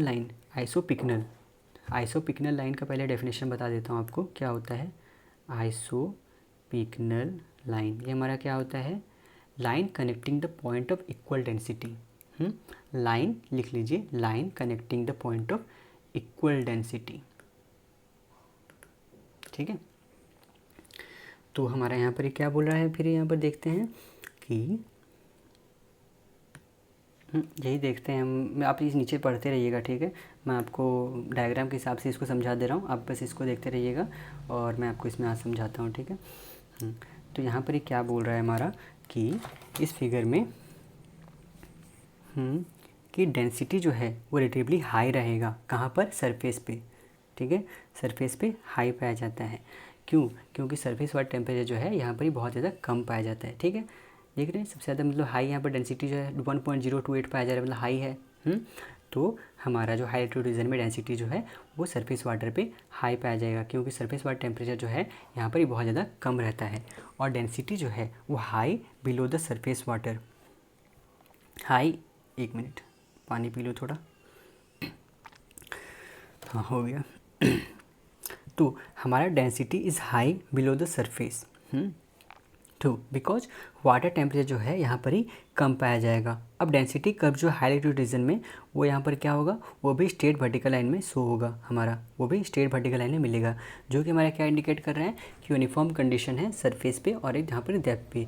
और यही जो कंडीशन है ये हमारा अलाउ करता है cold density high water to form at the surface sink and initiating deep ocean currents, ठीक है। तो हमारे पास आइसोपिक्नल लाइन यहाँ पर मिलेगा। और हमारा यहाँ पर देखिए हमारा जो थर्मोक्लाइन और पिक्नोक्लाइन जो है वो सिर्फ हमारा लो लेटीट्यूड में मिलेगा। ये पॉइंट भी आप ध्यान में याद रखिएगा कि क्या थर्मोक्लाइन और पिक्नोक्लाइन हमारा सिर्फ और सिर्फ लो लेटीट्यूड रीजन में मिलेंगे। और एक बात है कि above 60 degree latitude, above 60 degree latitude हमारा क्या होगा कि किसी टाइप का भी पिक्नोक्लाइन यहाँ पर ही प्रेजेंट नहीं रहता है, ठीक है। 60 डिग्री मतलब लेटीट्यूड जो रहता है उसके ऊपर अगर हम बात करें तो वहाँ किसी टाइप का भी हमें पिक्नोक्लाइन हमें देखने को नहीं मिलेगा, वहाँ पर ही पिक्नोक्लाइन एब्सेंट होते हैं, ठीक है। ऐसे कि हाई लेटीट्यूड में हम यहाँ पर देख सकते हैं कि पिक्नोक्लाइन एब्सेंट है। और थर्मोक्लाइन पिक्नोक्लाइन सिर्फ हमें कहाँ मिलेगा, सिर्फ और सिर्फ हमें लो लेटीट्यूड में मिलेंगे, आप इसे याद रखिएगा, ठीक है। तो यहाँ पर हमारा इसे कंप्लीट हो जाता है। और एक जो इंपॉर्टेंट चीज़ है इस फिगर में नोटिस करने को कि दो जो ग्राफ दिया है टॉप पोर्शन है, मतलब फिगर 5.27 में वो यहाँ पर एक दूसरे से रिलेटेड हैं, as are the two graphs. हमारा जो ये फिर जो बॉटम पोर्शन में शो किया है इससे हमारा ये दोनों रिलेटेड हैं, ठीक है। ये इससे रिलेटेड है, ये इससे रिलेटेड है, याद रखिए, वो तो पता चल ही रहा है, बताने का क्या दरकार है। If you can imagine folding along its vertical dashed line overlying the two set of graph, you would notice they are identical mirror images of each other. Okay, तो यहाँ पर बोलने का क्या मतलब है, ये देखिए, इसको 1 मिनट साफ कर लूँ। हाँ, तो यहाँ पर बोलने क्या मतलब, जो डैश लाइन दिख रहा है, ठीक है, ऐसा जो लाइन यहाँ पर दिख रहा है, अगर इसको हम अगर एक मतलब पेपर जैसा सपोज पेपर है, ठीक है, इसको अगर हम बीच से अगर फोल्ड कर दें तो यहाँ पर ये क्या बोल रहा है, यहाँ लिखा है mirror image line fold here. तो इनका और इसका दोनों का हमारा क्या होगा, सेम पाया जाएगा, एक दूसरे पे ओवरलैप कर जाएंगे, ये होगा ना। तो फॉर एग्जांपल जो लो लेटीट्यूड टेम्परेचर ग्राफ है वो मिरर इमेज है किसका, हमारे डेंसिटी, ये जो इसका है डेंसिटी ग्राफ का, ठीक है, ये इसका मिरर है, ये इसका मिरर इमेज है। तो उसी तरीके सिमिलरली जो हाई लेटीट्यूड टेम्परेचर ग्राफ है हमारा मिरर इमेज है डेंसिटी ग्राफ का यहाँ पर ही। और डिस्कस जैसे हम प्रीवियसली पहले भी डिस्कस कर चुके हैं, टेम्परेचर जो है हमारा बहुत ही इंपॉर्टेंट फैक्टर है जो कि सी वाटर डेंसिटी को इन्फ्लुएंस करता है और हमारा ये ऑपरेट करता है, and it operates as an inversely proportional relationship. This actually the relation that is illustrated by the mirror images of this two set of graph. Okay, यहाँ पर हमारा कंप्लीट हो गया। फिर अभी हम पढ़ते हैं थर्मोक्लाइन और पिक्नोक्लाइन के बारे में। थर्मोक्लाइन और पिक्नोक्लाइन में क्या बोला है कि हेलोक्लाइन, जैसे कि हम पढ़े थे, हेलोक्लाइन में क्या हो रहा था, layer of rapidly changing salinity यहाँ पर ही पाए जा रहे थे। तो यहाँ पर ही जो लो लेटीट्यूड टेम्परेचर ग्राफ है जो कि फिगर 5.27a में दिया गया है वो हमारा क्या डिस्प्ले कर रहा है, एक लाइन डिस्प्ले कर रहा है जहाँ पर हमारा layer of rapidly changing temperature पाया जा रहा है, ठीक है। तो मुझे थर्मोक्लाइन बोल रहे हैं, थर्मोक्लाइन क्या होगा, हमारा layer of rapidly changing temperature. तो हमारा लिख लीजिए, थर्मोक्लाइन क्या है, layer of rapidly changing temperature, ठीक है, टेम्परेचर से रिलेटेड है। थर्मो मतलब यहाँ पर टेम्परेचर से रिलेटेड हो रहा है।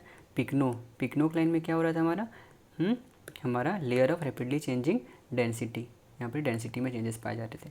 और हेलोक्लाइन में क्या हो रहा था, हमारा ये हो रहा था सैलिनिटी में चेंजेस पाए जा रहे थे। हेलो मतलब क्या होता है, हमारा सॉल्ट होता है, तो यहाँ पर इसलिए सैलिनिटी में चेंजेस पाया जा रहा है। थर्मो मतलब टेम्परेचर होता है, ठीक है, तो हमारा यहाँ पर टेम्परेचर में चेंजेस पाया जा रहा है, सडन चेंजेस। और फिर पिक्नोक्लाइन में हमारा यहाँ पर डेंसिटी होता है, तो डेंसिटी में सडन चेंजेस यहाँ पर पाया जाता है। तो टर्म से आप याद रख सकते हैं आप इसको। तो वैसे यहाँ पर बोला गया है कि लो लैटिट्यूड डेंसिटी ग्राफ जो है, जो कि फिगर हमारा 5.27b में दिया गया है। फिगर 5.27b देख लीजिएगा, कौन सा मालूम है ना हमारा ये। तो इसमें क्या बोला है हमारा,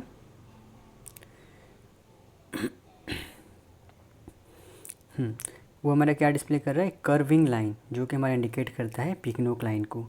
तो पिकनोक लाइन क्या हो गया हमारा, एक layer of rapidly changing density है। अगर हम नोट करें corresponding high altitude graphs of temperature, जो कि फिगर 5.27c में दिया गया हाई एल्टीट्यूड में, ठीक है, और डेंसिटी जो हमारा 5.27d में दिया गया है। Both lack a thermocline and pycnocline. यहाँ पर ही हमारा ना ही थर्मोक्लाइन मिल रहा है, ना ही हमें पिकनोक्लाइन मिल रहा है, क्योंकि because this line show a constant value with depth, they are straight vertical line that don't curve like a halocline. जैसे कि हेलोक्लाइन हमारा, वैसे ही थर्मोक्लाइन और पिकनोक्लाइन जो है typically occur between about 300 metre and 1000 metre below the surface. जो temperature difference between water above and below the thermocline can be used to generate electricity. तो इसे क्या बोला गया, जो हमारा टेम्परेचर डिफरेंस हो रहा है बिटवीन वाटर अबव जो वाटर है और फिर जो बिलो थर्मोक्लाइन के जो हमारा वाटर पाया जा रहा है, उसमें जो हमारा टेम्परेचर डिफरेंस पाया जा रहा है ना, उसी को हम ये मतलब इलेक्ट्रिसिटी प्रोड्यूस करने के लिए इस्तेमाल करते हैं। तो इससे क्या बोला गया है कि जब भी हमारा pycnocline is established in an area, एक एरिया में एस्टैब्लिश्ड होता है, तो हमारा क्या रिप्रेजेंट कर रहा है कि एक इनक्रेडिबल बैरियर, मतलब लो डेंसिटी वाटर और एबव हाई डेंसिटी वाटर जो है उसमें ये मतलब मिक्सिंग होने नहीं देता है उसको। तो पिकनोक्लाइन हमारा क्या है, has a high gravitational stability. इसे क्या बोलते हैं, एक हाई ग्रेविटेशनल स्टेबिलिटी है जो हमारा physically isolate adjacent layers of water. तो हमारा पिकनोक्लाइन हमारा result from combined effect of the thermocline and the halocline. क्यों, क्योंकि हमारा टेम्परेचर सैलिनिटी जो है हमारा डेंसिटी को इन्फ्लुएंस करता है। और जो इंटर रिलेशनशिप है ये जो 3 लेयर का हमारा किसका हेलोक्लाइन, पिकनोक्लाइन और थर्मोक्लाइन क्या डिटरमाइन कर रहा है, degree of separation between the upper water and deep water masses. ठीक है, जो हम ऊपर पढ़ चुके हैं ना वही चीज़ बस यहाँ पर दिया हुआ है, तो उसको बस मैं पढ़ दे रहा हूँ आपका संतुष्टि के लिए। बुक पूरा अच्छे से पढ़ना है हम लोग को, ठीक है। तो अभी जो ओशन है हमारा, जो लेयर वाइज में डिवाइड हुआ है 3 डिस्टिंक्ट वाटर मासेस में, किस पे डिपेंड है, डेंसिटी पे डिपेंड कर रहा है। तो जो मिक्स सरफेस लेयर है वो हमारा कहाँ पर अकर कर रहा है, above a strong permanent thermocline और करस्पॉन्डिंग पिकनोक्लाइन, जो कि हम फिगर 5.27 में देख सकते हैं। फिर हमारा जो वाटर है यूनिफॉर्म है, क्यों, क्योंकि यहाँ पर वो बहुत ही अच्छे तरीके से मिक्स हुआ है सरफेस करंट से, फिर वेव से, टाइड से। नाउ जो थर्मोक्लाइन और पिकनोक्लाइन इस एरिया पे अगर कर रहा है in relatively low density layer, इसे हम क्या बोलते हैं, अपर वाटर बोलते हैं, और जो कि well develop through out the lower middle altitude में होता है। फिर डेंसर और कोल्डर डीप वाटर जो है हमारे कहाँ एक्सटेंड कर रहे हैं, from below the thermocline pycnocline to the deep ocean floor. Now thermocline हमारा कहाँ ऑकर कर रहा है, अलग अलग लोकेशंस में हमारा थर्मोक्लाइन यहाँ पर ऑकर करते हैं, वैसा ही हमारा पिकनोक्लाइन भी है। अब यहाँ पर कुछ एग्जांपल दिया गया है कि स्कूबा डाइवर जैसे एग्जांपल अगर हम लें तो वो एक्सपीरियंस करता है minor thermocline as they descend into the ocean. जैसे ओशन में घुसते हैं उन्हें माइनर थर्मोक्लाइन देखने को मिलता है। और थर्मोक्लाइन हमारा डेवलप कहाँ करता है, स्विमिंग पूल में डेवलप कर सकता है, पॉन्ड्स में डेवलप कर सकता है, लेक में डेवलप कर सकता है। हाँ, क्योंकि होता क्या है, देखिए जैसे स्विमिंग पूल हुआ तो सरफेस वाटर पे हमारा सन का टेम्परेचर बहुत ही ज़्यादा टेम्परेचर देना पड़ता है। फिर नीचे से थोड़ा जाएंगे तो वहाँ पर हमें क्या मिलता है, मतलब हमें ठंडा पानी मिलता है, तो उसका दोनों मिक्सअप होते नहीं हैं, ठीक है। तो उसी के चलते यहाँ पर ही हमारा यहाँ भी हमें थर्मोक्लाइन देखने को मिलेगा। फिर ड्यूरिंग द स्प्रिंग और फॉल हमारा नाइट जो है वन नाइट्स आर कूल, हमारा जो नाइट ठंडा हो जाता है तो उस दौरान क्या होता है, but days can be quite warm, the sun heat the surface water the pool, at the water below the surface can be quite cold. वही चीज़ लिखा हुआ है, अगर हमारा पूल मिक्स नहीं होता है तो हमारा थर्मोक्लाइन जो है isolates the warm surface layer from the deep cold water. The cold water below thermocline can be quite a surprise for anyone who dive into the pool. ठीक है, तो हमारा ये सब हो गया। फिर आइसोथर्मल क्या होता है, आइसोपिक्नल क्या होता है, तो यहाँ पर ही आइसोपिक्नल क्या होगा, इसका सेम डेंसिटी पाया जाएगा, line connecting the points of equal density. फिर आइसोथर्मल क्या हो गया, line connecting the point of equal temperature. तो हमारा ये दोनों टेम्परेचर दोनों पॉइंट आप याद रखिएगा अच्छे से। और ये आइसोपिक्नल और ये जो है हमारा क्या है, allowing good vertical mixing between surface and deeper water, ये होता है, ठीक है, इन हाई एल्टीट्यूड्स। ये पॉइंट आप याद रखेंगे, ठीक है। अभी आप ये क्वेश्चन जितना दिया है इसको आराम से आप सॉल्व कर सकते हैं, ठीक है।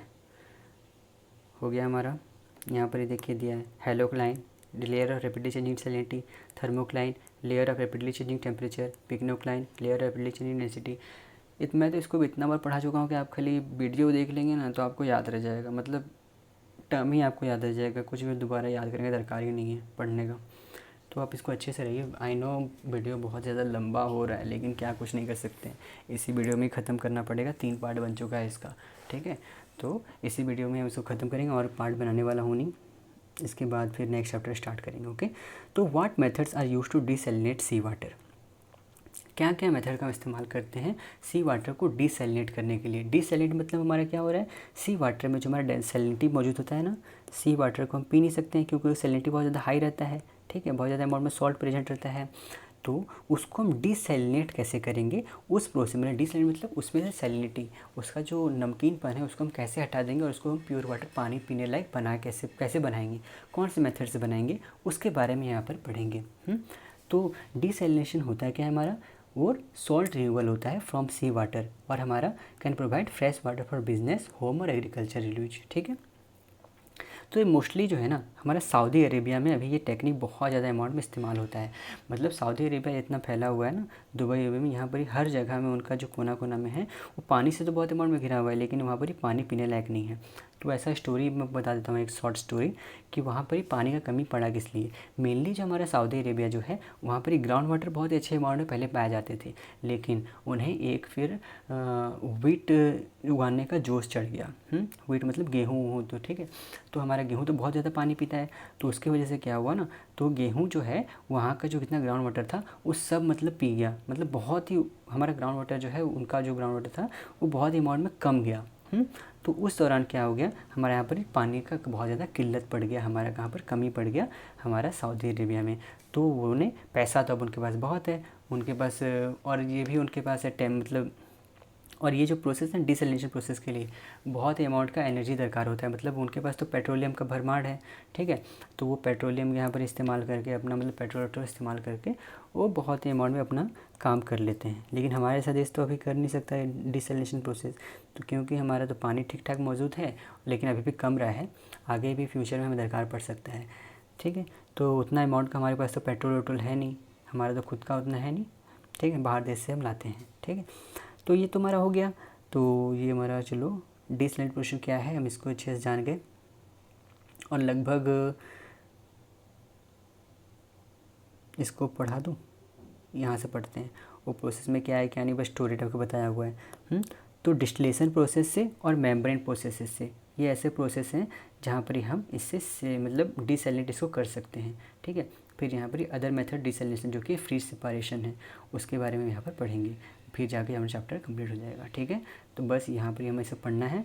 तो डिस्टिलेशन प्रोसेस क्या है हमारा, ये इसमें क्या होता है, सी वाटर को बहुत ज़्यादा हीट किया जाएगा। तो हीट करने से क्या होगा, वाटर वेपर जो प्योर वाटर है हमारा वो इवापोरेट हो जाएंगे, इवापोरेट होके यहाँ पर ही हमारा क्या होता है, इसको यहाँ पर ही रोक लिया जाता है। तो यहाँ पर जाके भाप जैसा बन जाएगा। ऐसे होता है ना, हम डेगची में पानी जब गर्म करते हैं तो ढक्कन जो ऊपर लगाते हैं, ऊपर में ढक्कन जो ऊपर रहता है ना, उस पर देखिएगा पानी टप टप टप टप वहाँ पर ही, मतलब पानी ऐसा रहता है। तो वैसा ही पानी हम यहाँ पर ही जमा हो जाएगा, फिर धीरे धीरे आके वो यहाँ पर ही जमा हो जाएगा, और फिर ये पानी पीने लायक हमारा बन जाएगा। तो डिस्टिलेशन प्रोसेस मेनली वही होता है, इसके बारे में पढ़ेंगे नहीं, बस वही चीज़ दिया गया है, ठीक है। फिर सोलर डिस्टिलेशन, जिसे हम सोलर ह्यूमिडिफिकेशन भी बोलते हैं, और इसमें does not require supplemental heating and has been use successfully in small scale agriculture experiments in arid region such as Israel, West Africa और पेरू। तो solar humidification is similar to distillation in that salt water is evaporated in a cover container, but the water is heated by direct sunlight instead. Salt water in the container evaporates and the water vapor that contains on the cover runs into the collection tray। मतलब यहाँ पर distillation process में क्या कर रहे थे हम, मतलब नेचुरली आर्टिफिशियली हीट इसमें दे रहे थे, और फिर सोलर डिस्टिलेशन में क्या होता है, ये नेचुरल हीट आता है, ठीक है। तो उसकी वजह से हमारे यहाँ पर ही होता है। फिर मेम्ब्रेन प्रोसेस में आ जाते हैं। मेम्ब्रेन प्रोसेस में क्या है, हमारा इलेक्ट्रोलाइसिस प्रोसेस है, और एक हमारा रिवर्स ऑस्मोसिस प्रोसेस है। तो हमारे क्या होता है, रिवर्स ऑस्मोसिस आप सुने होंगे, आरओ पानी कैन देता है सबसे शुद्ध आरओ पानी, ऐसे बोलते हैं ना। तो आरओ मतलब क्या है, वो रिवर्स ऑस्मोसिस प्रोसेस है। फिर इलेक्ट्रोलाइसिस के बारे में पढ़ते हैं। तो इलेक्ट्रोलाइसिस प्रोसेस जो है हमारा ये सी वाटर को डिसैलिनेट करने में काम आता है। तो इस मेथड में क्या होता है, 2 इलेक्ट्रोड का इस्तेमाल हम करते हैं। एक पॉजिटिव इलेक्ट्रोड रहेगा और एक जो हमारा नेगेटिव इलेक्ट्रोड रहता है, जो कि कहाँ सिचुएटेड रहता है, are in situated in the container of sea water. मतलब सी वाटर एक कंटेनर में सपोज हम लिए हैं, ठीक है। तो इसमें एक जगह पे हमारा पॉजिटिव इलेक्ट्रोड रह रहा है और एक जगह पे नेगेटिव इलेक्ट्रोड हमारा लगा देंगे। फिर जब हमारा इसमें करंट हमारा सप्लाई जो करेंगे is apply to the electrodes, तो पॉजिटिव आयंस जो यहाँ पर जैसे कि सोडियम आयन जो होगा वो अट्रैक्ट कहाँ पर हो जाएगा, हमारे नेगेटिव इलेक्ट्रोड में जाके अट्रैक्ट हो जाएंगे। और नेगेटिव आयन जो रहेगा, जैसे क्लोराइड आयन जो है वो हमारा जो क्लोराइड आयन हुआ वो हमारा कहाँ अट्रैक्ट हो जाएगा, हमारा पॉजिटिव इलेक्ट्रॉन में जाके अट्रैक्ट हो जाएंगे। तो इस दौरान क्या होगा, मेम्ब्रेन्स जो है हमारा आयंस को ट्रैप कर लेंगे। तो इस टाइम पे हमारा इनफ आयंस हो जाएगा जो कि हमारा रिमूव कर सकता है सी वाटर को, कन्वर्ट कर सकता है फ्रेश वाटर में। और एक मेजर ड्रॉबैक है इलेक्ट्रोलाइसिस का इस्तेमाल करने में कि इसमें बहुत ही लार्ज अमाउंट का एनर्जी का इस्तेमाल होता है। इसलिए ये जो मेथड है हमारा most suited for desalinating brackish water than sea water. तो ब्रैकिस वाटर का यहाँ पर इस्तेमाल करते हैं, ठीक है, देन सी वाटर। तो ब्रैकिस वाटर क्या है हमारा, पढ़े थे, याद है आपको, तो रिवाइज कर लीजिएगा क्या होता है। जहाँ पर फ्रेश वाटर और हमारा सी वाटर आके मिल रहे थे उसे हम ब्रैकिस वाटर बोल रहे थे ना। फिर अभी हम पढ़ते हैं रिवर ऑस्मोसिस के बारे में। तो रिवर ऑस्मोसिस क्या है, ये हमारा आरओ पानी होता है, ठीक है। तो ऑस्मोसिस मतलब क्या होता है, हमारा पुश करना में है potential for large scale desalination. इस प्रोसेस से हम लार्ज स्केल में डिसैलिनेशन प्रोसेस का इस्तेमाल कर सकते हैं। तो इसमें क्या होता है ना कि हमारा वाटर मॉलिक्यूल जो है वो नेचुरली पास होता है एक थिन सेमी परमेबल मेम्ब्रेन, जो कि from a fresh water solution to a salt water solution. तो इस रिवर ऑस्मोसिस में क्या होता है, वाटर जो हमारा सॉल्टी साइड में है वो बहुत ही ज़्यादा हाईली प्रेशराइज्ड फॉर्म में होता है, जो कि हमारा वाटर मॉलिक्यूल को ड्राइव कर देता है, मतलब मूव करने लगता है, but not salt and other impurities through the membrane to the fresh water side. और एक सिग्निफिकेंट प्रॉब्लम है रिवर ऑस्मोसिस के साथ कि मेम्ब्रेन जो है वो flimsy, become clogged and must be replaced frequently. उसे हम फ्रीक्वेंटली रिप्लेस करना पड़ता है। इसीलिए जब भी देखिएगा आपका जो पानी होता है ना, जो आप मतलब वाटर प्योरीफायर जो घर पे हम लगाए रहते हैं उसका बार बार में हमारा घर में एलजी सब कुछ लगाए हैं तो लगभग 3 महीने में मतलब वो हमेशा आके आरओ मतलब जो टेम्परेचर रहता है उसको हमेशा आके चेंज करते रहता है, ठीक है, क्योंकि वहाँ पर ही क्लॉक्ड हो जाता है और फ्लिम्सी हो जाता है। वही चीज़ यहाँ पर ही लिखा हुआ है। और एक एडवांस कंपोजिट मटेरियल में help eliminate these problems because they are sturdier, provide field better filtration, last up to 10 years, ठीक है। और वर्ल्ड वाइड अगर देखा जाए तो लगभग 30 कंट्री हमारा रिवर ऑस्मोसिस प्रोसेस को बहुत ज़्यादा अमाउंट में यूज करते हैं। जैसे कि सऊदी अरेबिया, जहाँ पर ही हमारा energy from oil is cheap. हमारा ऑयल से एनर्जी निकालना बहुत ज़्यादा चीप होता है, मतलब वहाँ पर ऑयल बहुत ही कम अमाउंट में मिलते हैं। जैसे यहाँ पर पानी है ना, वैसे ही वहाँ पर ऑयल हमारा मौजूद है सऊदी अरेबिया में, लेकिन वहाँ पर ही पानी का बहुत ज़्यादा किल्लत है। जैसे कि has the world's largest reverse osmosis plant, तो वहाँ पर ही बहुत ही लार्जेस्ट रिवर ऑस्मोसिस प्लांट वहाँ पर ही लगाया गया है, जो कि हमारा प्रोड्यूस करता है 485 million litres of water daily बोला जा रहा है 485 मिलियन लीटर्स। मतलब ऐसा बोला जाए तो सऊदी अरेबिया हमारा डिसैलिनेटेड मतलब प्रोसेस से ही हमारा पानी पीता है, एक हिसाब से समझ लो। तो जो लार्जेस्ट प्लांट है हमारा वो यूएस में ओपन हुआ है, यूनाइटेड स्टेट में, कब, 2008 में, इन टाम्पा बे फ्लोरिडा। और हमारे प्रोड्यूस करता है कितना, 95 million litres 95 million litres of fresh water per day, जो कि हमारा प्रोवाइड करता है 10% of drinking water supply of the Tampa bay region. फिर once permits are obtained, new facility in Carlsberg California design to produce twice as much fresh water as the Tampa bay plant. Now reverse osmosis हमारा इस्तेमाल होता है बहुत सारे household water purification unit में और aquarium में, यहाँ पर हम इसको इस्तेमाल करते हैं। Okay, now other methods of desalination, हमारा इसमें क्या होता है, सी वाटर जो है हमारा उसे सिलेक्टिवली एक्सक्लूड किया गया है डिजॉल्व सब्सटेंसेस को, जैसे फ्रीज होता है, मतलब sea water selectively excludes dissolved substances as it freezes. तो इस प्रोसेस को हम क्या बोलते हैं, फ्रीज सेपरेशन बोलते हैं। तो इसको समझ में आ रहा है कि नहीं आ रहा है, और एक बार समझाऊँ। मतलब सी वाटर जो है उसके अंदर जो डिजॉल्व सब्सटेंस मौजूद है ना, जैसे ही फ्रीज होता है वो उससे अलग हो जाता है, तो इस प्रोसेस को हम क्या बोलते हैं, फ्रीज सेपरेशन बोलते हैं।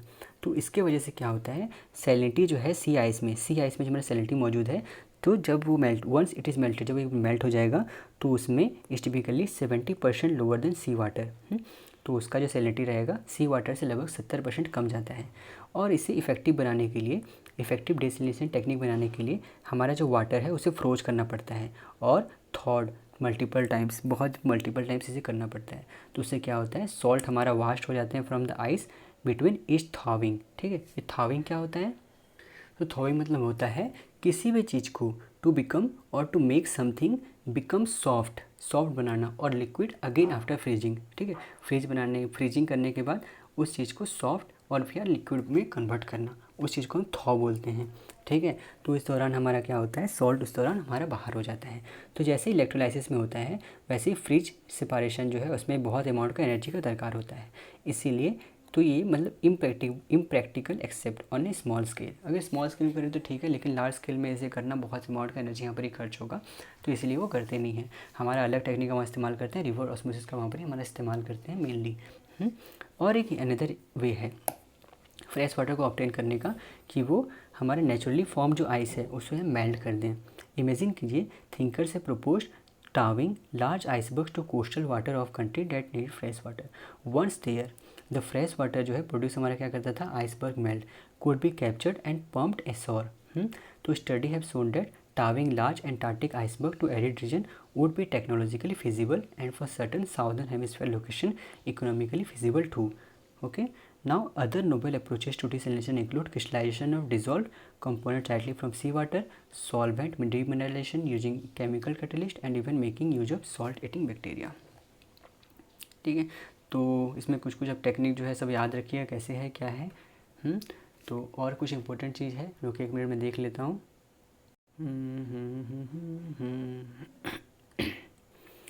पिक्नोक्लाइन कहाँ गया,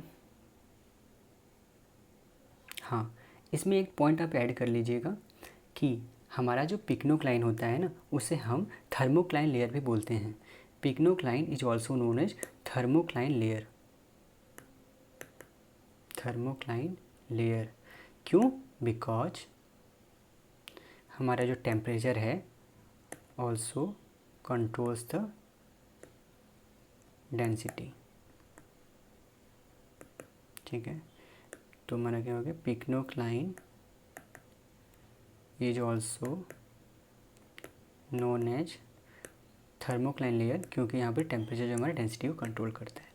ठीक है, और हमारा जैसे कि हम जानते हैं कि 60 डिग्री लेटीट्यूड के ऊपर किसी टाइप का भी पिक्नोक्लाइन ना ही थर्मोक्लाइन हमें मिलता है। ठीक है, ये बात कभी याद रखिएगा आप। और हमारा डीप लेयर मतलब क्या हो गया, डीप लेयर में कितना पानी हमारा मौजूद है। डीप लेयर का बात किया जैसे ओशन का जो डीप लेयर हम बोलते हैं कि डीप लेयर, तो डीप लेयर में हमारा जो 80% जो है ओशन वाटर का वहाँ पर प्रेजेंट रहता है बाय वॉल्यूम। तो जो बल्क ऑफ दिस लेयर ये ओरिजिनेट कहाँ से होता है, from high latitude.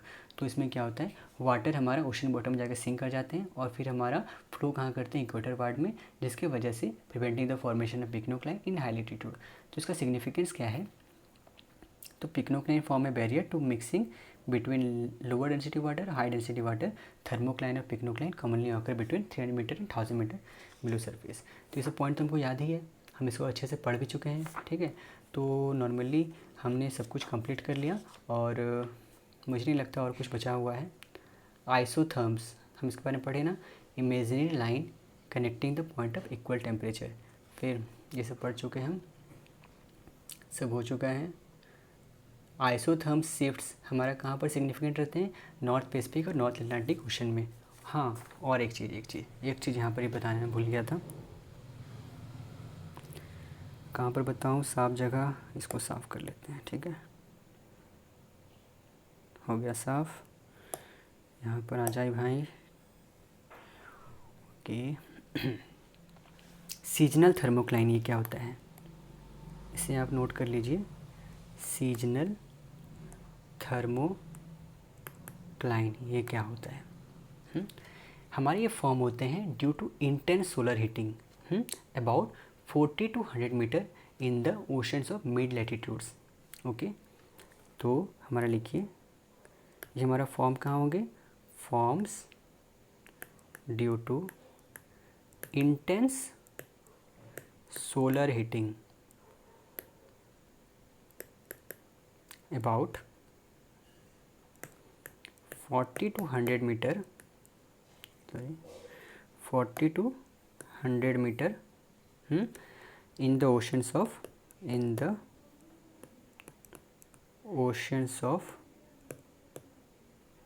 mid latitudes, ठीक है, क्लियर है। नाउ थिकेस्ट जो थर्मोक्लाइन रहता है हमें वो कहाँ पर मिलेगा, हमें वो मिड लैटिट्यूड में मिलेंगे, मिड लैटिट्यूड में थिकेस्ट। तो थर्मोक्लाइन हमारा कहाँ पर मिलेगा, फाउंड इन मिड लैटिट्यूड्स में हमें मिलेंगे, ठीक है, क्लियर है। अभी इसको मिटा देता हूँ, लिख लिया आप, इसको पॉज करके आप लिख लीजिएगा। फिर अभी हम पढ़ेंगे ग्रोथ ऑफ सीजनल थर्मोक्लाइन। ये हमारा कब होता है, सीजनल थर्मोक्लाइन का हमारा ग्रोथ कब होता है, कौन कौन से महीने में होते हैं, उसे हम भी पढ़ेंगे। ग्रोथ ऑफ लिखिए, तो हमारा ग्रोथ ऑफ सीजनल थर्मोक्लाइन, ठीक है, हमारे कब हो रहा है, तो किस किस महीने में होते हैं, मार्च से लेके अगस्त तक हमारा ये ग्रोथ होता है सीजनल थर्मोक्लाइन का। और वहीं अगर डीके का बात करें तो डीके ऑफ सीजनल थर्मोक्लाइन कहाँ कब कब होगा, हमारा ये होता है अगस्त से लेके हमारा जनवरी तक, ठीक है, समझ में आ गया। ग्रोथ ऑफ सीजनल थर्मोक्लाइन कहाँ से कब तक हुआ, मार्च से लेकर अगस्त तक। For DK of seasonal thermocline हमारा अगस्त से लेके जनवरी तक। सब कुछ क्लियर है अब, हाँ, और तो कुछ भी नहीं बचा, हमने सब कुछ पढ़ लिया। ओके, मैक्सिमम सैलिनिटी हमारे कहाँ पर मिल रही थी, टॉपिक ऑफ कैंसर और टॉपिक ऑफ कैप्रिकॉर्न। तो ये मिलनी कहाँ पर होते हैं, कितने डिग्री लैटिट्यूड पे होते हैं, 20 degree to 30 degree north south latitude पे ये पाए जाते हैं, ठीक है। ओके, सो हमारा चैप्टर यहाँ पर ही कंप्लीट हो गया। और हाँ, और एक चीज़ लास्ट और ज़्यादा नहीं है, जो हमारा डेप्थ है, depth of mixed layer, mixed layer जो हो रहे हैं उनका जो डेप्थ होता है वो हमारा कब होगा, इज़ मोर इन विंटर। जैसे हम विंटर में पढ़े हैं, ऑब्वियसली तो ठंडा में ज़्यादा ही होगा। तो depth of mixed layer is more in winter than in summer, ये पॉइंट आप याद रखिएगा। और थर्मोक्लाइन को हम क्या बोलते हैं, एक परमानेंट हाइड्रोग्राफिक फीचर है of temperate and tropical ocean, ठीक है। तो थर्मोक्लाइन क्या है, हमारा एक परमानेंट हाइड्रोग्राफिक फीचर है of temperate and tropical oceans, ये भी आप याद रखिए। और आइसोथर्म हमारा शिफ्ट और सिग्निफिकेंट कहाँ पर होते हैं, नॉर्थ पैसिफिक और नॉर्थ अटलांटिक ओशन में। नॉर्थ पैसिफिक और नॉर्थ अटलांटिक ओशन में हमारा आइसोथर्म शिफ्ट होते हैं और सिग्निफिकेंट रहते हैं, ठीक है, ये हमारा हो गया। और फिर हम जानते ही हैं टेम्परेचर हमारा जो है वो है डायरेक्टली प्रोपोर्शनल टू 1/डेंसिटी, ठीक है, और डेंसिटी जो है वो हमारा डायरेक्टली प्रोपोर्शनल टू है सैलिनिटी से, ठीक है, सैलिनिटी से। डेंसिटी जो हमारा डायरेक्टली प्रोपोर्शनल सैलिनिटी से और टेम्परेचर डायरेक्टली प्रोपोर्शनल है 1/डेंसिटी। और जो 75% जो टोटल ओशन वॉल्यूम है उनका टेम्परेचर रेंज कितना है, 0 से 5 डिग्री सेल्सियस तक है। और जो सैलिनिटी जो है रेंज है 34 to 35 पार्ट्स पर 1000 है, ठीक है। तो मैंने क्या बोला, 75% ऑफ टोटल ओशन का जो हमारा वॉल्यूम है वो कितना है, ocean volume having in temperature range of, उनका टेम्परेचर रेंज कितना होता है, ऑफ 0 to 5 डिग्री सेल्सियस तक है। और जो सैलिनिटी रेंज है वो हमारा कहाँ से कहाँ तक है, बिटवीन 34 to 35 पार्ट्स पर 1000। क्लियर है अच्छे से सब कुछ, और तो कुछ है नहीं, और कुछ नहीं है, बस ख़त्म और कुछ नहीं है, ठीक है। तो हम यहाँ पर चैप्टर हमारा ख़त्म होता है। So thank you very much. अगर आपको मेरा कंटेंट ये कुछ भी अच्छा लग रहा है, ठीक है, तो आप उसे लाइक और सब्सक्राइब कर सकते हैं। बाकी आपको अपने फ्रेंड के साथ शेयर करना है तो शेयर कीजिए, और शेयर कीजिए ही, ठीक है। पढ़ाई को अपने हाथ से सीमित मत रखिए, लोगों को शेयर कीजिए, अच्छा रहेगा, ठीक है। तो थैंक यू वेरी मच, हम नेक्स्ट लेक्चर में मिलते हैं। Okay, good bye.